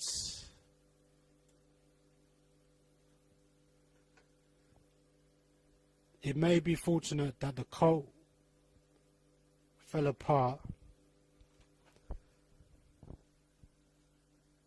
over the torture charges.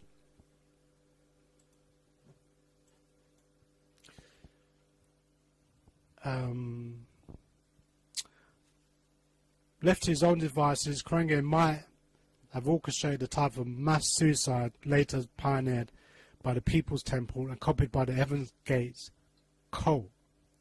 Instead, he apparently fell into deep paranoia shortly after the killings of at UCLA.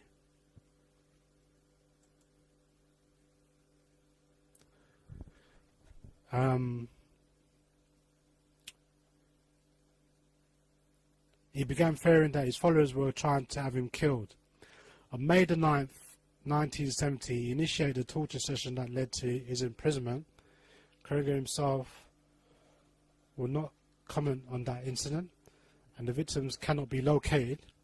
So the sole remaining account is in the brief passage from the LA Times describing tortures inflicted by Karenga and his fellow defendants, Louis Smith and Luz Maria Tamayo. The victims said they were living at Karenga's home when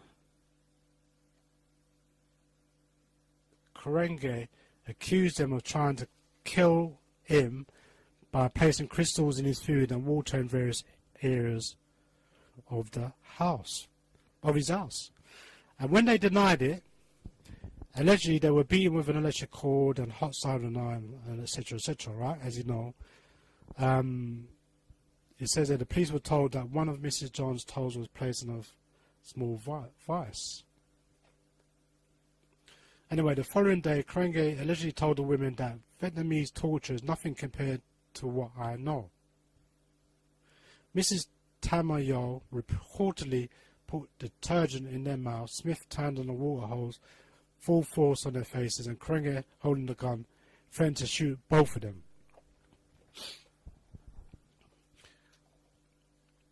Karenga was convicted of 2 counts of felonious assault and 1 count of false imprisonment.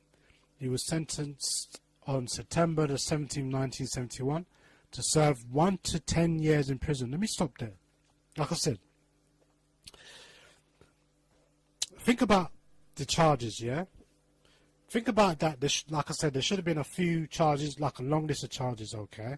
These are all suspect stuff, again, yeah?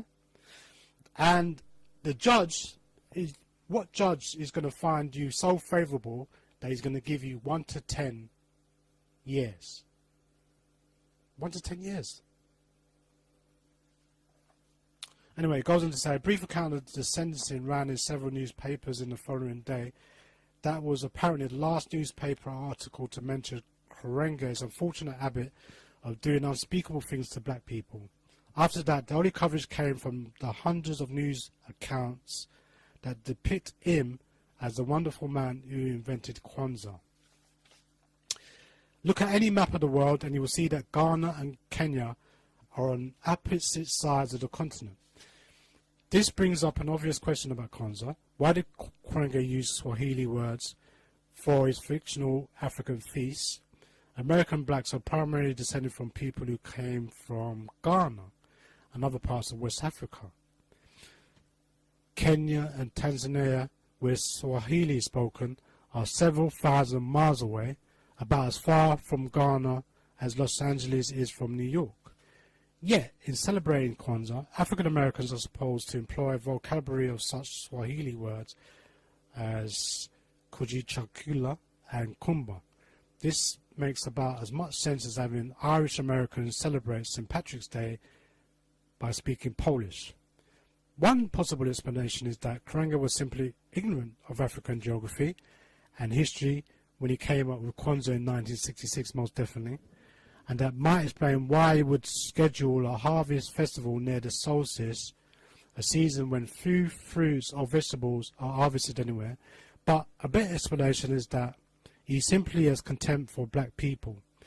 That does not seem a far-fetched hypothesis. Despite all his rhetoric about white racism, I could find no record that he or his followers ever raised a hand in anger against a white person. In fact, Karenga had an excellent relationship with Los Angeles Mayor, and listen to this, Sam Yotti in the 60s, and also met with the then governor, Ronald Reagan, and other politicians. But he and his gang, other politicians, but he and his gang were hell on blacks. And Karenga certainly seems to have a low opinion of his fellow African Americans. He quotes it saying this: "People think it's African, but it's not," unquote. He said about his holiday in an interview quoted in the Washington Post, quote, unquote, quoting, "I came up with Kwanzaa because black people in this country wouldn't celebrate it if they knew it was American. Also, I put it around Christmas because I knew that's when a lot of bloods would be partying." Bloods is a 60s California slang term for black people. Now, this is what he said. Let me just stop there. He quoted as saying that, yeah? But all the people that support it, that know some of the things about, Maulana Karenga's activities and his interactions and his connections and his links, yeah? And some of the things that he's been saying from some of the things that he wasn't saying, yeah? All the people knew, right, that those people that was in the know, yeah? They know that he said this, yeah? He said it, yeah? Right? "I came up with Kwanzaa because black people in this country wouldn't celebrate it if they knew it was American." What is he saying? Because it is American. It's as American as a $1 bill. That's how fake a $1 bill is. Fake, isn't it? Yeah? If you think about the American economy and what it's running on. Yeah? Which is on empty. Yeah? On minus. In a minus. Yeah? So what I'm saying is that, can we question his authenticity? Of course we can. We can question it. Why? Because we know he said it's not African. He's literally contradicting himself here. Yeah? You see what I'm saying? He's saying that he made Kwanzaa because black people in this country wouldn't celebrate it if they knew it was American. He said he made it for Americans, didn't it? He said he made it for American. Now, it's American. If whether or not it was what some people say it was created by the FBI, the CIA, or he's influenced by a group of Jewish investors or philanthropists, maybe we don't know, but the clues are there, isn't it? Right? I'm not going to say, oh, that's what it is, yeah? But the clues are there, and if you look at the barometer, you can see the barometer is leaning in one direction, where everything's so blaringly obvious that he works for the establishment. He works for the establishment. His interest is not in his own people, but it's in himself, in his own egotistic way of being, and his bank account. Right? Because remember I said to you, a lot of these leaders here that claim to represent us, I'm going to say this again, they don't represent us. They're only thinking about today. They're only thinking about what they can get now. They're only thinking about their own personal legacy. And they will sacrifice many of our brothers and sisters to satisfy their own egotistic thinking and feelings and being. Right? So, I know for a fact it's not authentic. Everyone knows. People in Africa don't celebrate Kwanzaa. What are you talking about? They just heard about it just recently, some of them. right? It's not something that comes from Africa. They don't. Matunda ya Kwanzaa. Remember, it's a 6-letter word, and he's took away the Matunda ya, right? So it's an expression. It's a term of expression. Yeah, you dissected it, right? That's all he's dissected. He just took the Kwanzaa word, 6-letter word. Why is he putting another letter on it? Because he wants to make it symbolic, right? Now ask the question, right? Yeah, did he do the research? Yeah, did he do any references? Did he consult anybody in Africa? Where in Africa did it come from? Where did he bring, what part did he say he bring it from? Yeah. So when people's questioning the language, Swahili, what was Swahili? Why pick that language? Why you doing it during the winter solstice? Why are you doing what you call Matunda ya Kwanzaa, which is the first half of fruits of harvest? Yeah, which is, it's about harvesting fruits and vegetables. It's about, you know, the producing of yielding food. It's about, you know, at the end of the year, what have you got to show? What have you got to show once you harvest all the crops, isn't it? Right? In America, you're not farming anything in America. What are you talking about? What are they farming? How does that make any sense? How does that tie up? That even makes any sense? You're not making anything. You're not producing anything. Right? Do you see what I'm saying? Yeah? It doesn't make no sense. So you're celebrating something that you don't produce. Right? You're not producing any fruits. Right? And then they're trying to change it. They're trying to change it, say that the first fruits are meant to represent the children.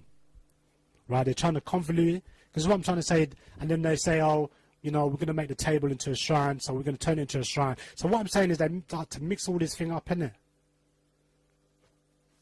Right? But if you go to the original thing, if you go to the authentic thing, you're not going to get all of that all messed up, jumbled up, and, oh, you know, we have to worry about the founder, his tainted reputation. You know what I'm saying? You just go and enjoy yourself. Go to Africa, and whatever they're celebrating, or whatever practices or customs or traditions, right, or ritual practices, if you want to know any all of that, voodoo, you know, African spirituality, go there, innit? That's where it's happening. That's where you got to go, isn't it? That's where it's at. Kwanzaa is not authentic. It's not real. It's fake. Right?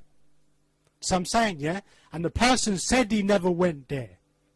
He never went there to do the research. And if you look at all the stuff that you look at all the paraphernalia, there's nothing African. What's African about the table? When you lay out the table, lay all the stuff out on the table, all the symbolic stuff. What's African? There's nothing. Not one thing is African. Right? Now, the only thing that's African about is the words that they use. The Swahili words in the 7 principles, in the Kohada. Right? Because now he's created some sort of philosophy around Kohada. Right? Alright. So these people that analyze certain things, they started to question things. Whether it's white people or black people, they started to question things. But very few of them did.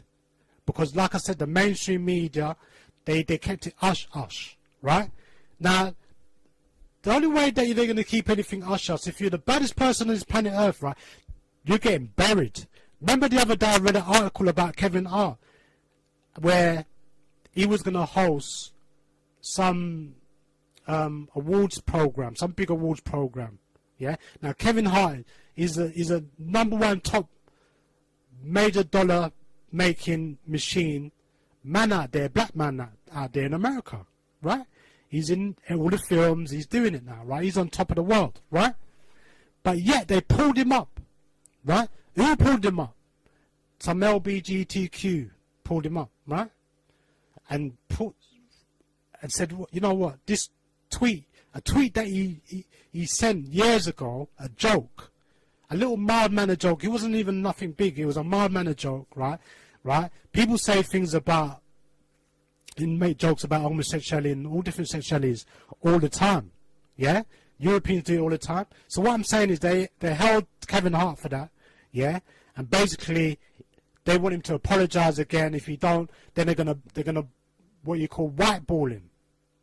In other words, if he doesn't, they're gonna block him. He's never gonna make a film. He's never gonna be able to show his face. He wouldn't be able to do nothing. This is what they do, right? A lot of these entertainers and these athletes, okay, they're still enslaved. It's nothing more than a Roman Colosseum out there, just entertaining, right? And that's what we're good at. We're good at entertaining. Yeah, I'm saying we're good at consuming, so we just spend the money and buy all their stuff, innit? Yeah. We're good at serving them. We serve them. That's what the Masons do. The Black Masons, they're the advisors to the king. Yeah, the Black Masons. They're serving them the fraternities and the sororities, following some Greek culture. That's how they got our black people going backwards. You know what I'm saying? So what I'm saying is, look, yeah, they castrated Kevin Hart for one little thing, yeah, in the media. Think about it, yeah. You know that any black people in this country, if they do anything, you know, just the other day they was talking about Raheem Sterling, the footballer, young black boy, young black man, yeah. Anyway, these people can't do anything. If they do one little thing, they get crucified in the media. There's this person there, right? Yeah, he's called he's called white people the most, you know what I'm saying, degrading, demeaning language you can think of, right? It's all about the language, isn't it? Yeah, that maybe it's questionable. Maybe they put it up to it, innit? They said, you know what, do that first, innit? And they stir the pot up, innit? They stir up this hatred thing, innit? Between blacks and whites. Just get like someone, like a rebel rouser they call him, innit? Just get one big mouth person, innit? To cause, and we look after him. Cause all that hatred. And then we'll protect him. We'll protect him. Yeah, because now he's become one of us. Right? And that's what I'm seeing. That's what I'm seeing. Yeah? Because there's too many coincidences. Too many. A long list of coincidences. What are you talking about?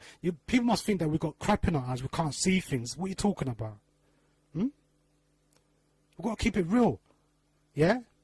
If we're talking about information and knowledge and all of this stuff, and I'm supposed to see things and through all of this stuff, okay, what am I supposed to do? Pretend I don't see it? Just ignore it? How's that going to help? But there's a lot of people that do that. And then we're wondering why we never go forward, why we're not progressing, all of this stuff, okay? Yeah? Because we're not dealing with our issues. We're not actually dealing with our problem and issues. We're waiting for the Europeans to sort this out, innit? Like they're going to sort it out. They're not interested. Right? They're going to keep all the bad guys. They're getting all the bad guys, all the ones that's going to rob us, that's going to rape us, that's going to kill us off. They'll keep these ones. All the bad ones. The ones that they know, they're going to, if they snap their fingers, they're going to be running. They know what side their bed's been buttered, isn't it? Some of these people, isn't it? Some of our leaders, some of the people that came to represent us. They know which side their bed's been buttered. Yeah? There's a lot of people that's been exposed. I'm not even going to mention their name. There's a lot of people that's been exposed now. What are you talking about? Yeah? Right? False leaders. False representation. Right? Alright. So,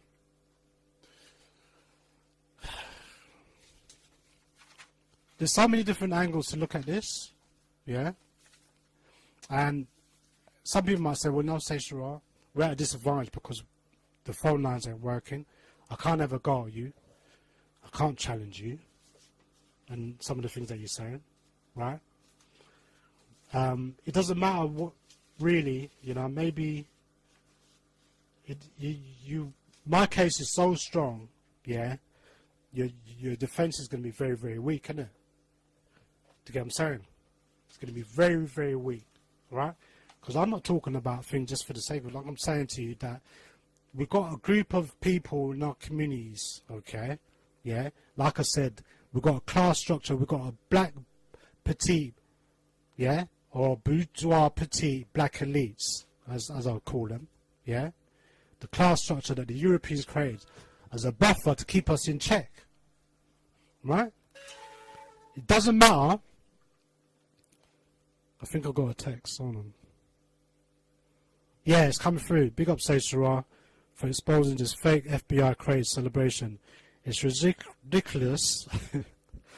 It's ridiculous how certain fringe groups on other radio stations chose to sweep the truth about the founder of Kwanzaa under the carpet and pretend to ignore what he did to those two beautiful sisters. He has never apologized for what he has done to those women. He's a terrorist thug. He looks like an agent. He carries all the characteristics of one. Great show, brother, as always. Thank you very much. And that was from, let me see if I can get the number. 483, much appreciated, yeah? Alright. I've got a video I want to play, yeah? It's not about me and say Shara. Let me tell you something, yeah? It's not about me, yeah? I'm going to do like probably half an hour. I'm going to go just to make up because I think I was half an hour late. So I'm just going to go to another half an hour, yeah? If that's alright with you. Cool. Alright. So like I said, I've got so much information. I can get people to validate some of the things I'm saying. Right? See if I can get this up. Listen to this. Yeah? And tell me what you're saying. Alright? Because it's interesting. They drew first. Us people drew in defense. And that's when the shootout happened. It's a tragic mistake. I don't understand why no one doesn't get that Chuck Chasey, for any intents and purposes, as much of an FBI operative as anybody. He kills these two men. He shoots John in the back, and Bunchy turns around unarmed and gets shot straight up in the chest. The Panthers and the left then began to lie about us, say we were agents, say we killed the Panthers. This wasn't some casual event that happened accidentally when tempers flared. This was a planned assassination of leaders of the Black Panther Party for a very specific reason. Because as J. Edgar Hoover had said, we were the greatest threat, and he was going to eliminate that threat. Yeah, Ancestral back on the set once again. Okay, that was maybe that would been a bit too short. But listen, this sister. And the thing is, well, I'm just going to say this, yeah? Because a lot of people was like throwing tantrums at each other, saying you're an agent. All these organizations, you know what I'm saying? They were all infiltrated, right? But literally they were saying, they was like throwing this agent thing out there, innit? Yeah? But someone must be an agent. You know what I'm saying? Now, this sister here, her name is Elaine Brown. You're going to hear there's some powerful sisters. You know what I'm saying? Right? And you can like listen to different things about the Black Panthers party, okay? And you can draw your own conclusion. You can like paint a picture. You know, you fit the puzzle together. You'll see things a lot more clearer. Yeah? Why even today there's still friction because of all the hurt and harm and the killings that was done, yeah, that some of the wounds, yeah, unfortunately are finding it very difficult to heal, right? Because there's no resolution, yeah, unfortunately. I'm going to give you this so short, but listen to this again, right? It's very, very short, yeah? The untold story of the LA Black Panthers, right? They drew first, us people drew in defense, and that's when the shootout happened. It's a tragic mistake. I don't understand why no one doesn't get that Chuck Chasey, for any intents and purposes, as much of an FBI operative as anybody. He kills these two men. He shoots John in the back, and Bunchy turns around unarmed and gets shot straight up in the chest. The Panthers and the left then began to lie about us, say we were agents, say we killed the Panthers. This wasn't some casual event that happened accidentally when tempers flared. This was a planned assassination of leaders of the Black Panther Party for a very specific reason. Because as J. Edgar Hoover had said, we were the greatest threat, and he was going to eliminate that threat. Yeah, so did you hear the last words, okay? Now, J. Edgar Hoover most definitely never liked black people, yeah? There's no doubt about that. Just because he never said it doesn't mean that you can't tell that's what he was, right? And yeah, he went in hard. Went in hard on our people, man. Do you get what I'm saying? Alright, so listen to this one now. Listen to this one. Get this one up. So you can hear this one. Yeah? You tell me what you're saying.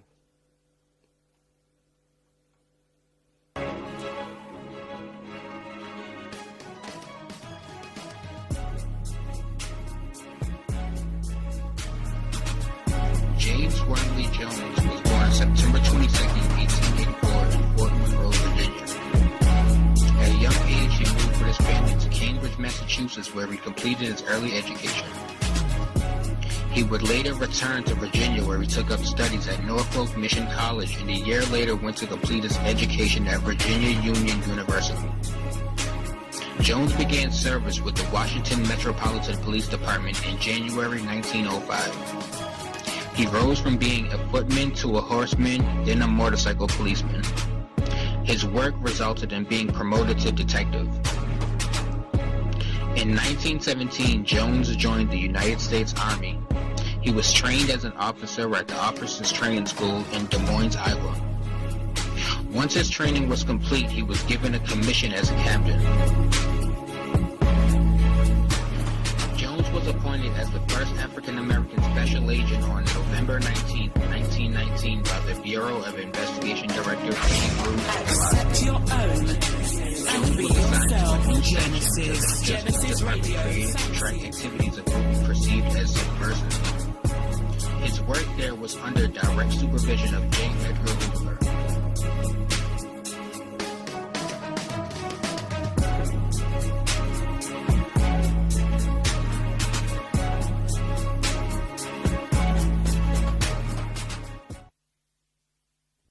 Yeah, Ancestral are back on the set once again here on www.genesisradio.co.uk.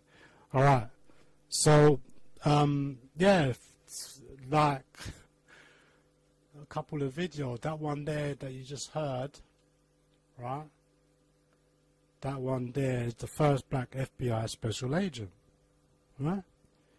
Go and check that out. And the one I dubbed just a minute ago was from a film, excerpts from a film called The 41st Central, The Untold Story of the Los Angeles Black Panthers / Dr. Maulana Karenga. Alright, so I've got less than 30 minutes. I think this is the last day of the 2018, yeah? Alright. So, need to settle and take it easy. Transitioning. Remember that we're a long way from being where we need to be, okay? Because look at the state of our people, man. Let's be real, yeah? Look at the state of our people, man. We're lost in so many different ideologies.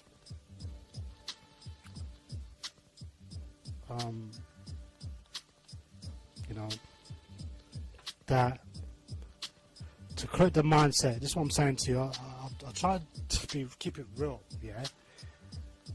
you know, you're not going to repair the mindset of our people right now until, like I said, that process of building our own schools to educate our children to get them to be into a place where they need to be. Yeah, that's going to take time, and I don't see anything happening right now.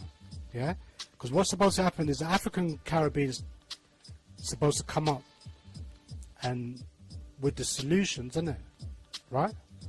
And then if they haven't got the solution, then I expect the Pan-Africanists, the black nationalists, African conscious, African centered, the black rosters, yeah, these really the people that are really was fighting the struggle from quite a few decades now, isn't it? Since,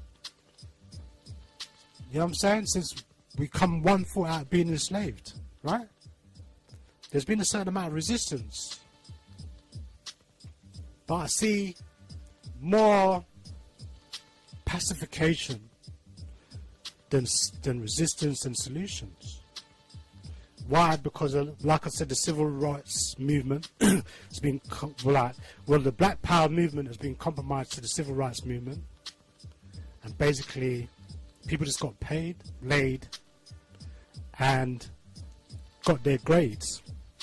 And basically, they're not dealing with the struggle no more. They're not, you know, Maulana Karenga ain't talking that rhetoric no more. He left that a long time ago. In fact, he's changed his position by allowing Christians, Muslims, and Jews, and everybody can be a part of Kwanzaa. It's not just a black thing now. Yeah, he said that some time ago, right? Because he knows, you know, somebody's controlling, isn't it? Somebody's controlling that, isn't it? Yeah? And you'll see, I mean, I'm really running out of time. I can't go through everything, right? But here's another one, yeah? Now, the one I produced just a minute ago, to be fair, is circulating around. Some people got it. Some people don't get it. Yeah, but that one's called Happy Kwanzaa by Paul Mulshine, yeah, probably a European, no doubt. So, there's another one, yeah. Muller's saying the same thing, yeah. Seeing if I can see anything different. Muller's saying the same thing about what we already know about the term Matunda ya Kwanzaa, or first fruit, and the 7 principles, yeah? And I don't think there's anything different here. It says even the rituals using corn don't fit. Corn is indigenous to Africa. Mexican Indians developed it, and the crop was carried worldwide by white colonialists, right? So, you know, I think there's maybe no harm in having different ideologies, maybe, providing you have provisos, you have ways of re-evaluating or re-modernizing or revamping, or like in the House of Commons, needs reforming, right? So there's always room for reformation, yeah, of an ideology or something that's been conceptualized, yeah. But if you think that you're not flexible enough, or you think that you can't sort of change anything, yeah, you're not actually that flexible to change anything. And you know, the old generation are quite stubborn, isn't it? Right? So they're not going to change anything, right? It's the same thing with this whole thing to do with Kwanzaa. Like I said, it's add little thoughts into it. The grassroots people weren't a part of it, as far as I know. I do understand that the US organisation, certain members of the US organisation have mentioned, one or two have mentioned, that it was built around the US organisation, they was a part of it, but they were saying that, you know, Maulana Karenga just made it into an individual thing, right? And he's taken, what you could say, all the benefits, he's taken all the claim for it as a creator, and all of this stuff, you know? How can you create something that's already been, if you're saying that you took something from Africa, how can you be the creator? How can you be the founder? Do you know what I'm saying? Alright. Anyway, it goes on to say that there is no African culture. The continent remains stubbornly tribal, still slow. So people have a different view, you see. I don't agree with that. Yeah, but you know, they're saying that there's differences between. I'm not into all the tribal thing. Yeah, people use this tribal thing. To me, it's just one hodgepodge of a whole heap of confusion. All this tribalism. Yeah, just keeps us divided, doesn't it? Right? Keeps us divided. I don't know. Some people don't like the idea of us having like one language and one nation. Some people don't like the idea of having one nation, one like sovereign nation, one language, one currency, you know, one type of leadership that embraces every country. Yeah, but it encompasses all the grassroots people, right? It's not about tribalism, what tribe you're from, or what name you want to call yourself. Who cares about that? Seriously, if it's going to cause, if things are going to be more destructive, it's just like this Kwanzaa thing, yeah? A lot of people say, oh, there's a lot of positive things, yeah? But there's more negative than positive. What are you talking about? You know what I'm saying? You've got to outweigh, you know what I'm saying? If you want to weigh things up, right? You've got to have a good, you've got to have a good way of processing to balance things out and to weigh things up in it and say, well, you know, is that right? Is it wrong? Is it good? Is it bad? Is it true? Is it false? Is it fact? Is it fiction? Is it real or is it fake? Right? So when there's flaws like the Bible and the Quran and Torah and all these books, there's flaws in them. I used to say this a lot, that there's so many flaws in these books and these type of things, these ideologies and concepts that we tend to follow, right? It's like a sieve, innit? It doesn't hold no water. It's like a sieve. It has no substance. But people can get away with making things up, you know, and giving it, say, oh, they're going to give something to us. What are you talking about? Look at all the problems that we've still got. How's that helping? Some of these things haven't helped 1 ounce of iota of our business. Our business is to deal with solutions.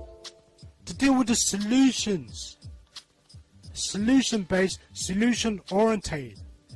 We're in a hole. We need to get out of this hole, innit? Alright? Do you get what I'm saying? Yeah? It's not about grandizing, flossing, being flamboyant, blinging. Yeah? I've got X amount of money in my bank account. You got Pan-Africanists. Who knows how much money Maulana Karenga has got in his bank account? He's been working for the European institution for 40 years, over 40 years, right? You tell me, okay, and one of the things that was questionable is, after coming out of prison, if you know him, come on, man, come on, black brothers, man, come on, brothers, yeah? you know, if you do time for certain things, yeah, you do a bird, man, you do a sentence for certain things, you know you're not going to get no posh job. Just saying, yeah. If you're a hater, if you're on your record, they know that you're a hater. You hate white people. You got a record of that. It's been recorded, right? It's in newspapers, magazines, and all of this. But you know, the mainstream media, they try to cover that, yeah, to make that seem like it's, you know, it never really happens. But anyway, how is it that possible someone can get a job like that? Can do all these kind of things to question. I've got a long list of things to question, to actually put to people to question. It's just a matter of how much time have you got. So if anybody wants to go one-on-one to me about Maulana Karenga or Kwanzaa, because like I said, both of these got errors, they got faults. The three things I always say, the three F's that we need to be always conscious of is our faults, our fears, and our failures. I call that the three F's, right? And we got all of this stuff going on, isn't it? Right? But how can we deal with our failures, right? And these flaws and these errors, if we're not truly being honest, yeah? Now, the next article I got, I don't think I'm going to do it in 15 minutes. It goes in, right? And some people might have this information already, yeah? I feel this information is just as credible, because what I was looking at is not just one or two references. I was looking at things that were cross-referencing, yeah? Because a lot of times information is cross-referenced and it's got nothing to do with that person at all. Now this particular information I've got here does that. It's talking about other people, other agents, yeah? Now, Kwanzaa's saying this, yeah? No, so Maulana Karenga is saying this, sorry, yeah? He's saying, he quoted as saying, Africans must stop generalizing about the loyalties and motives of African Americans, including the widespread suspicion of black Americans being CIA agents. That was Ron Karenga. Now, there was something where a news reporter in Africa, I can't remember what country it was, yeah, but I came across this information. Is the reason why it was why Maulana Karenga actually was making a reply why he said this. Because an African reporter, right, he said something like some of these black Americans are either FBI or CIA agents, right? If I can find the article, I'll pull it up, yeah? But that's what he said. Now, this was a reply to that, that somebody had quoted from outside of America, in Africa, that, you know, at that time, yeah, and, you know, why would Maulana, to me, why is he getting involved in that? Why does he think he has to say anything about that? All that sounds a bit suspect. And there's a long list of things that seem to be suspect. But I know I'm not the only one. There are other critics out there that you can see. If you go out there in the ether, you'll come across it if you look in the right places. I know there's other people that I come across that are favourable on my side, and there's others that's not favourable on my side, yeah? So I know what's going on, yeah? But, like I said, right, I don't think we've got time to waste to wait for people to dead before we start criticising them, before we start critiquing them and trying to get something to happen. what do we need to happen, right? Now, I did make some recommendations. I said there needs to be recommendations. Yes, I'm saying, yeah, as part of the solutions in the resolutions of resolving or repairing or healing the community, the victims of perpetrators in our community, right? And then holding the perpetrators accountable for their actions. And basically, I personally think that certain people shouldn't come in our community. They should be revoked, or their privileges or the community privileges should be revoked. If they go to a certain level, you know what I'm saying? They just get cut off, innit? Cut them off. Or all things suspended. Just suspend every type of activity, means any events that's got anything to in relation with that individual or that group or that person, right? Until further notice, until it's been investigated, until that person's been investigated or the organisation's been investigated, yeah. And then the decisions must be obviously be coming to hold those individuals or organisations accountable for the action. Do you get what I'm saying? Because if you're going to wait for the Europeans, it's like you're going to be waiting for my Lord God Jesus Christ to come and save you. It's not going to happen, right? That's what I'm saying. So, like I said, it's nothing personal. Yeah. To be fair, let me start off. I'm looking at the time. I'm looking at it. It's just running down. But let me just go into this then, yeah? Let me start off, yeah? It says there, the black leader of the US organization in December 1967, Detective Sergeant R. Thorwell, recruited Donald D. Freeze to work for the Public Disorder Intelligence Unit of the CCS, Criminal Conspiracy Section, LAPD. His purpose was to monitor black political activities in California. Karenga worked with DeFreeze and the LAPD as part of a FF unit running guns to various black militant groups, hoping to set off a gang war between the Black Panthers and the US organization. Prison. In 1971, Karenga, Lewis Smith, and Luz Maria Tamil were convicted of felony, assault, and false imprisonment for assaulting and torturing two women from the US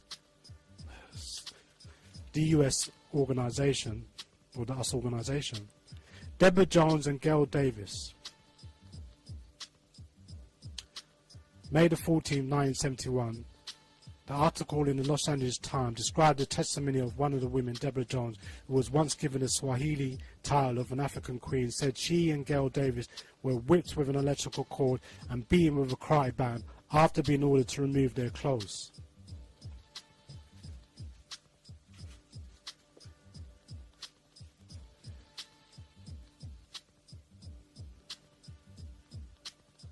Right. It says so this is the season known as Kwanzaa, and at this time I believe it's necessary to reveal the origin of this holiday that was given to us. Our enemies love Kwanzaa, love to see us engaged in its practice, and have no qualms in promoting it bigger than life throughout the media, which is true, right? You tell me what raving lunatic, psychopath are they going to endorse? You got Donald Trump, and how many presidents? I don't know how far back. I think I can only go back as far back as I know the Clintons did it, right? I know Obama did it, yeah. I know George Bush Jr. did it. He sent a letter, yeah, talking about it. I've seen the letter. I've seen Donald Trump. He supported it last year, and he supported it this year, right? And basically, they've been told they have to do it. they have to support Christmas, Hanukkah, and Kwanzaa, right? Now, I'm just kind of digressing a bit from this article, yeah, that I'm meant to be reading, yeah? But it's interesting that this Kwanzaa's been going back, I think, before, when John F. Kennedy, let's not include him, yeah? 1963, yeah? Let's say after 1963, all the preceding presidents, right, were around. We're talking about 9 presidents were around during the Kwanzaa celebrations, right? During the time when Maulana Karenga, the FBI, J. Edgar Hoover was around,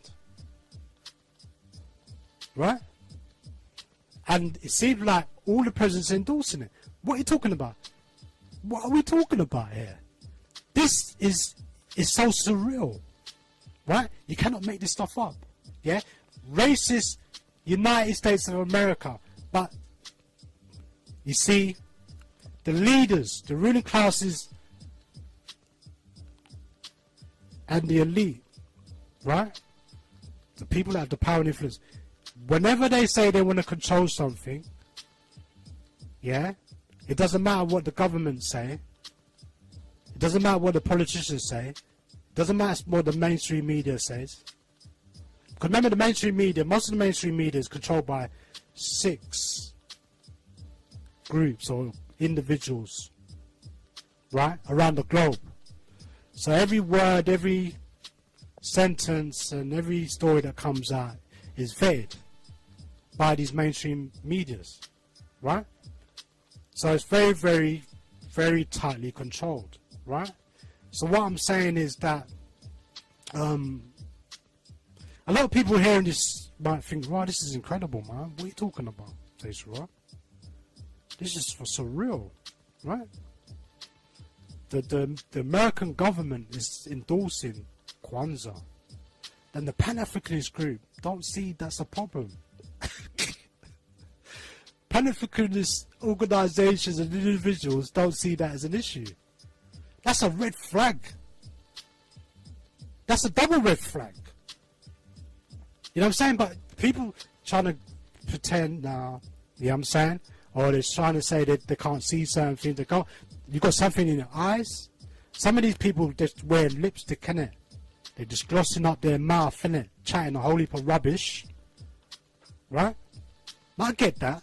I get when you have a love for something, you have a kin for something, that you don't have no partiality. Even if somebody done something wrong, wicked, and bad. So, when it comes to people's credibility, it's questionable. Your credibility is questionable. When you do something that's not righteous, that's wrong, it's going down the wrong path, it's going backwards, it's going in the wrong direction, yeah? It's going wayward, way yonder, it's going to another planet, somewhere else, yeah? It's not here on this planet Earth, yeah? We've got to look at ourselves, yeah? Anyway,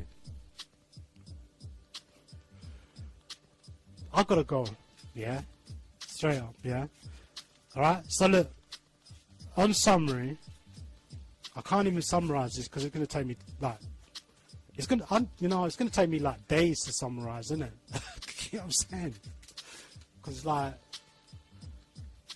I still got a couple more stuff to read. I still got so much stuff to read, yeah? And I still got my own analysis to go through. That's how in depth I'm talking about, right? I apologise, and maybe next time, same place here on Genesis Radio, right? We can get everything up and running and allow people to come in and maybe challenge me and slag me off if they want. They could cuss me up. I'm up for criticism all day long. Anybody know Say Shiraz? Say Shiraz says, criticise me. Please, please.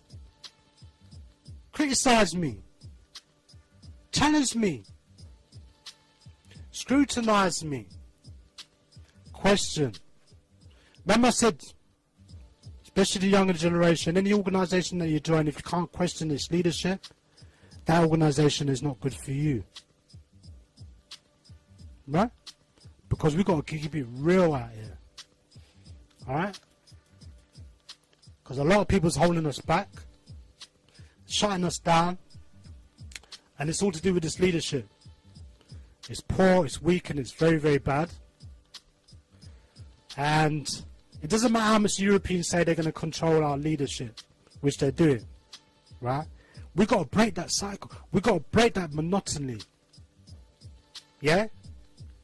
We can't give in and accept that we're going to have rogue leaders. Better than no leaders. What are you talking about? And then when you turn around and say to people, oh, no, what he did, no, he never did that. Oh, well, it's all COINTELPRO. You rationalise and all of this stuff. Why don't you tell the people to sort this stuff out, innit? Don't rationalise for other people when they need to sort something. Get them, tell them they need to sort their crap out, innit? Sort that out. Then we can stop talking, innit? Do you understand? Ifing and the button and all of this stuff, man. It's retarded. The way our community is. It's so messed up, it's ridiculous. We've got paedophiles running around. You know what I'm saying? Yeah?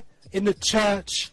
We've got, you know, and all over the place. You know, in the entertainment business. You know what I'm saying? We've got some sickness, and it's getting to the younger generation. So all the stuff that was done in the past, all the liberation stuff, all the civil rights stuff, all of that stuff, right? What's it come to? They still got our young people how they want, treating them like slaves. Yeah? Getting them to, turning them into freaks. Yeah? Pansies and sissies and all of this stuff. Prostituting our children out. Right? Women going missing. Black women going missing like crazy. Yeah? You see what I'm saying? We've got a lot of issues, and we've got very little time to celebrate. Right? Now, there's nothing wrong with paying homage to our ancestors. I don't have a problem with that. I think that we need to do things in moderation, but I think that people need to do what they feel they need to do in their own time. Yeah? There's a lot of things that I don't think we're ready to move on yet. We haven't got to that level yet. Yeah? I don't think people recognise and realise. A lot of things that we're following is just there as a decoy to detract us from liberating ourselves, to fight for a right, to fight for solutions. These leaders now become pacified. They don't need to do anything now. They're belly full now, innit? They're not hungry. They haven't got the zest no more. Some of them are fatigued. There's a long list of things that when we're talking about leadership, okay, you know, it's questionable, right? At the same time, I'm not saying that, you know, leaders need to be perfect. They don't need to be perfect. Just don't do wicked things or bad things to your people, them, innit? Don't exploit them. Don't rob them. Don't use them and abuse them. You've got leaders right now, yeah, right, that's living off the community. Have been. Never done a day's work in their life. Never done anything with their hands in their life. Maybe rustle off a few pieces of paper. And all they do is chat. Yeah? And keep black people in the loop, spinning round and round and round. We're tired of that now, man. We're tired of that. Yeah? People want to see results. People want to see things. They want to see foundations. Yeah? We need centres for our people, to house our people. Right? To put them in a place where they feel comfortable. Yeah? There's nowhere for them to go. Where are they going? There's nowhere for them to go. Where can they go? They're not in the Western culture. We're supposed to build places for our people to go. It's not like in the West Indies, sorry, in the Caribbean, or I should never say the West Indies because the West Indies is a corporation, right? It's not like in the Caribbean or in Africa you can go out and, like, you know what I'm saying?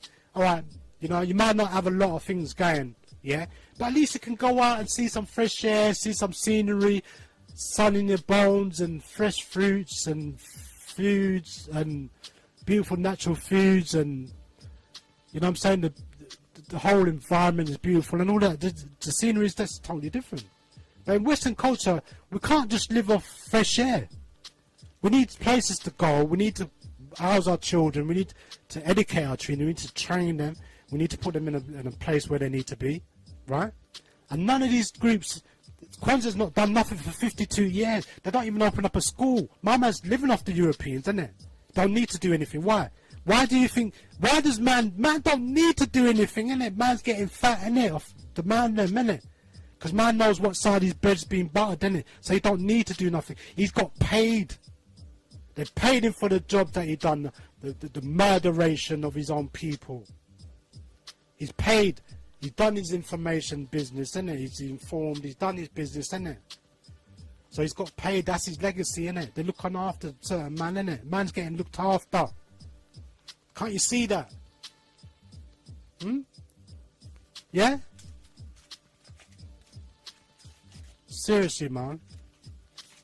Some of our people, right, lost their life. Lost their lives. While others, other people have been exalted, right, for terrorizing our community. And, you know, that's the example that you want other people to follow. So now, if you don't set examples, you notice what's going on in America? They're just like selling out quicker than you can say Jack in the Box now. What are you talking about? We need good examples, man. We need really, really good examples, right? Yeah?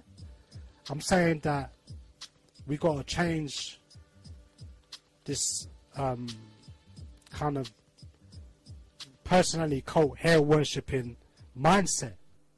Yeah, it's ingrained into our brain that we think we need something to follow or we need someone to follow. Yeah, all we need to do is look out for each other and one another. Okay, you know what I'm saying? And we become the leaders of our own destiny. Yeah, all these people do, they put the Europeans ain't stupid. They get all these people, man, put them in their pocket. Yeah, we got a Pan-Africanist in our pocket. Don't worry, say Shura. We got, you know what I'm saying? We got these pack. You know what I'm saying? You don't think they're setting these people up? Huh? Come on, man. Straight up, bro. Straight up. I got so much information, yeah. I don't want to, like, I don't want to. I don't know if I'm going to even do this again, yeah. Because I got, like I said, there's more. I'm not really finished. All right. So look, my time is really gone. I've kind of gone over by a few minutes. So that being said, I want to big up the whole of the family across the British Isles, Britannia, Anglia, Albion, Scotland, Wales, Ireland, Northern Ireland, Republic of Ireland. All the British Isles, wherever we are, over Europe, wherever we are in Europe, France, Spain, Italy, Germany, Portugal, Belgium, Holland, you know what I'm saying? And my brothers and sisters in the Caribbean, yeah, you know who you are, Jamaica, Trinidad, Barbados, Dominica, Haiti, St. Kitts, Bahamas, and yeah, I want to pick up all my brothers and sisters in the continent of the motherland of Africa. You know, it's all love and all goodness every time. Yeah, I know that the leadership in Africa, they've got some sort of leadership debate going on there over the year, and it's been really good, right? But I think that the African Union and the CARICOM, they need to reform. The Caribbean islands and the African countries, they need to reform their constitutions, whatever's holding them by duress. Alright? They need to tear all that stuff up, get rid of it. I think South Africa is a real poor example of the future that the Europeans are setting up for the continent of Africa, and they're using South Africa as a psyop experiment to push all their agenda there, okay? And then they got Israel, causing the turmoil, yeah, and influencing different countries there as well, right? So yeah, we've got the Russians influencing, the Chinese influencing, and the Europeans influencing. How are we going to deal with all of that, yeah? Right? Anyway, 2019, I want to say long life, good health and wealth to one and all of our people. And there's so much things I've got to say. Never enough time for me to say. So I want to say peace be unto you, one and all. Until next time, my name is Ancestral. Thanks for locking in and tuning in. Keep it real here. www.genesisradio.co.uk.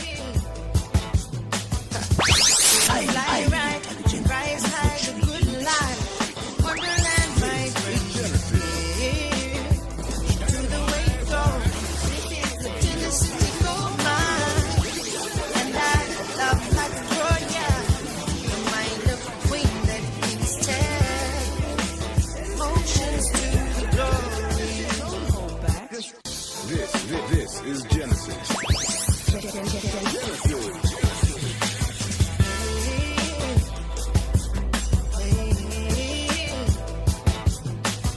So you fly right and rise high, the good life. Wonderland might bring you near to the way it goes, to the city gold mine. And I love like a warrior, the mind of a queen that kings take. Just a cut, yeah. Sorry, just I've got two texts. I think I'd just better read this out quickly, yeah, and then I'll come back to signing out, right? So I just don't want to forget this, all right? So look, what's the name of that recording you just played, Cesar? All right, I think it's called The First Black FBI Special Agent, yeah? And the one previous was 41st Central, the untold story of the LA Black Panthers, okay? But look up, just to remind you, this, you know I'm doing the YouTube channel thing now, innit? Yeah? Reluctantly. But anyway, yeah, you're welcome to go there, Sayshara, SAYSHARA, to update you on whatever I'm talking about, okay, whatever I'm saying. And I want to thank you for taking the time, as per usual, for locking in and tuning in to the late night show here on Genesis Radio with Sayshara. Thank you.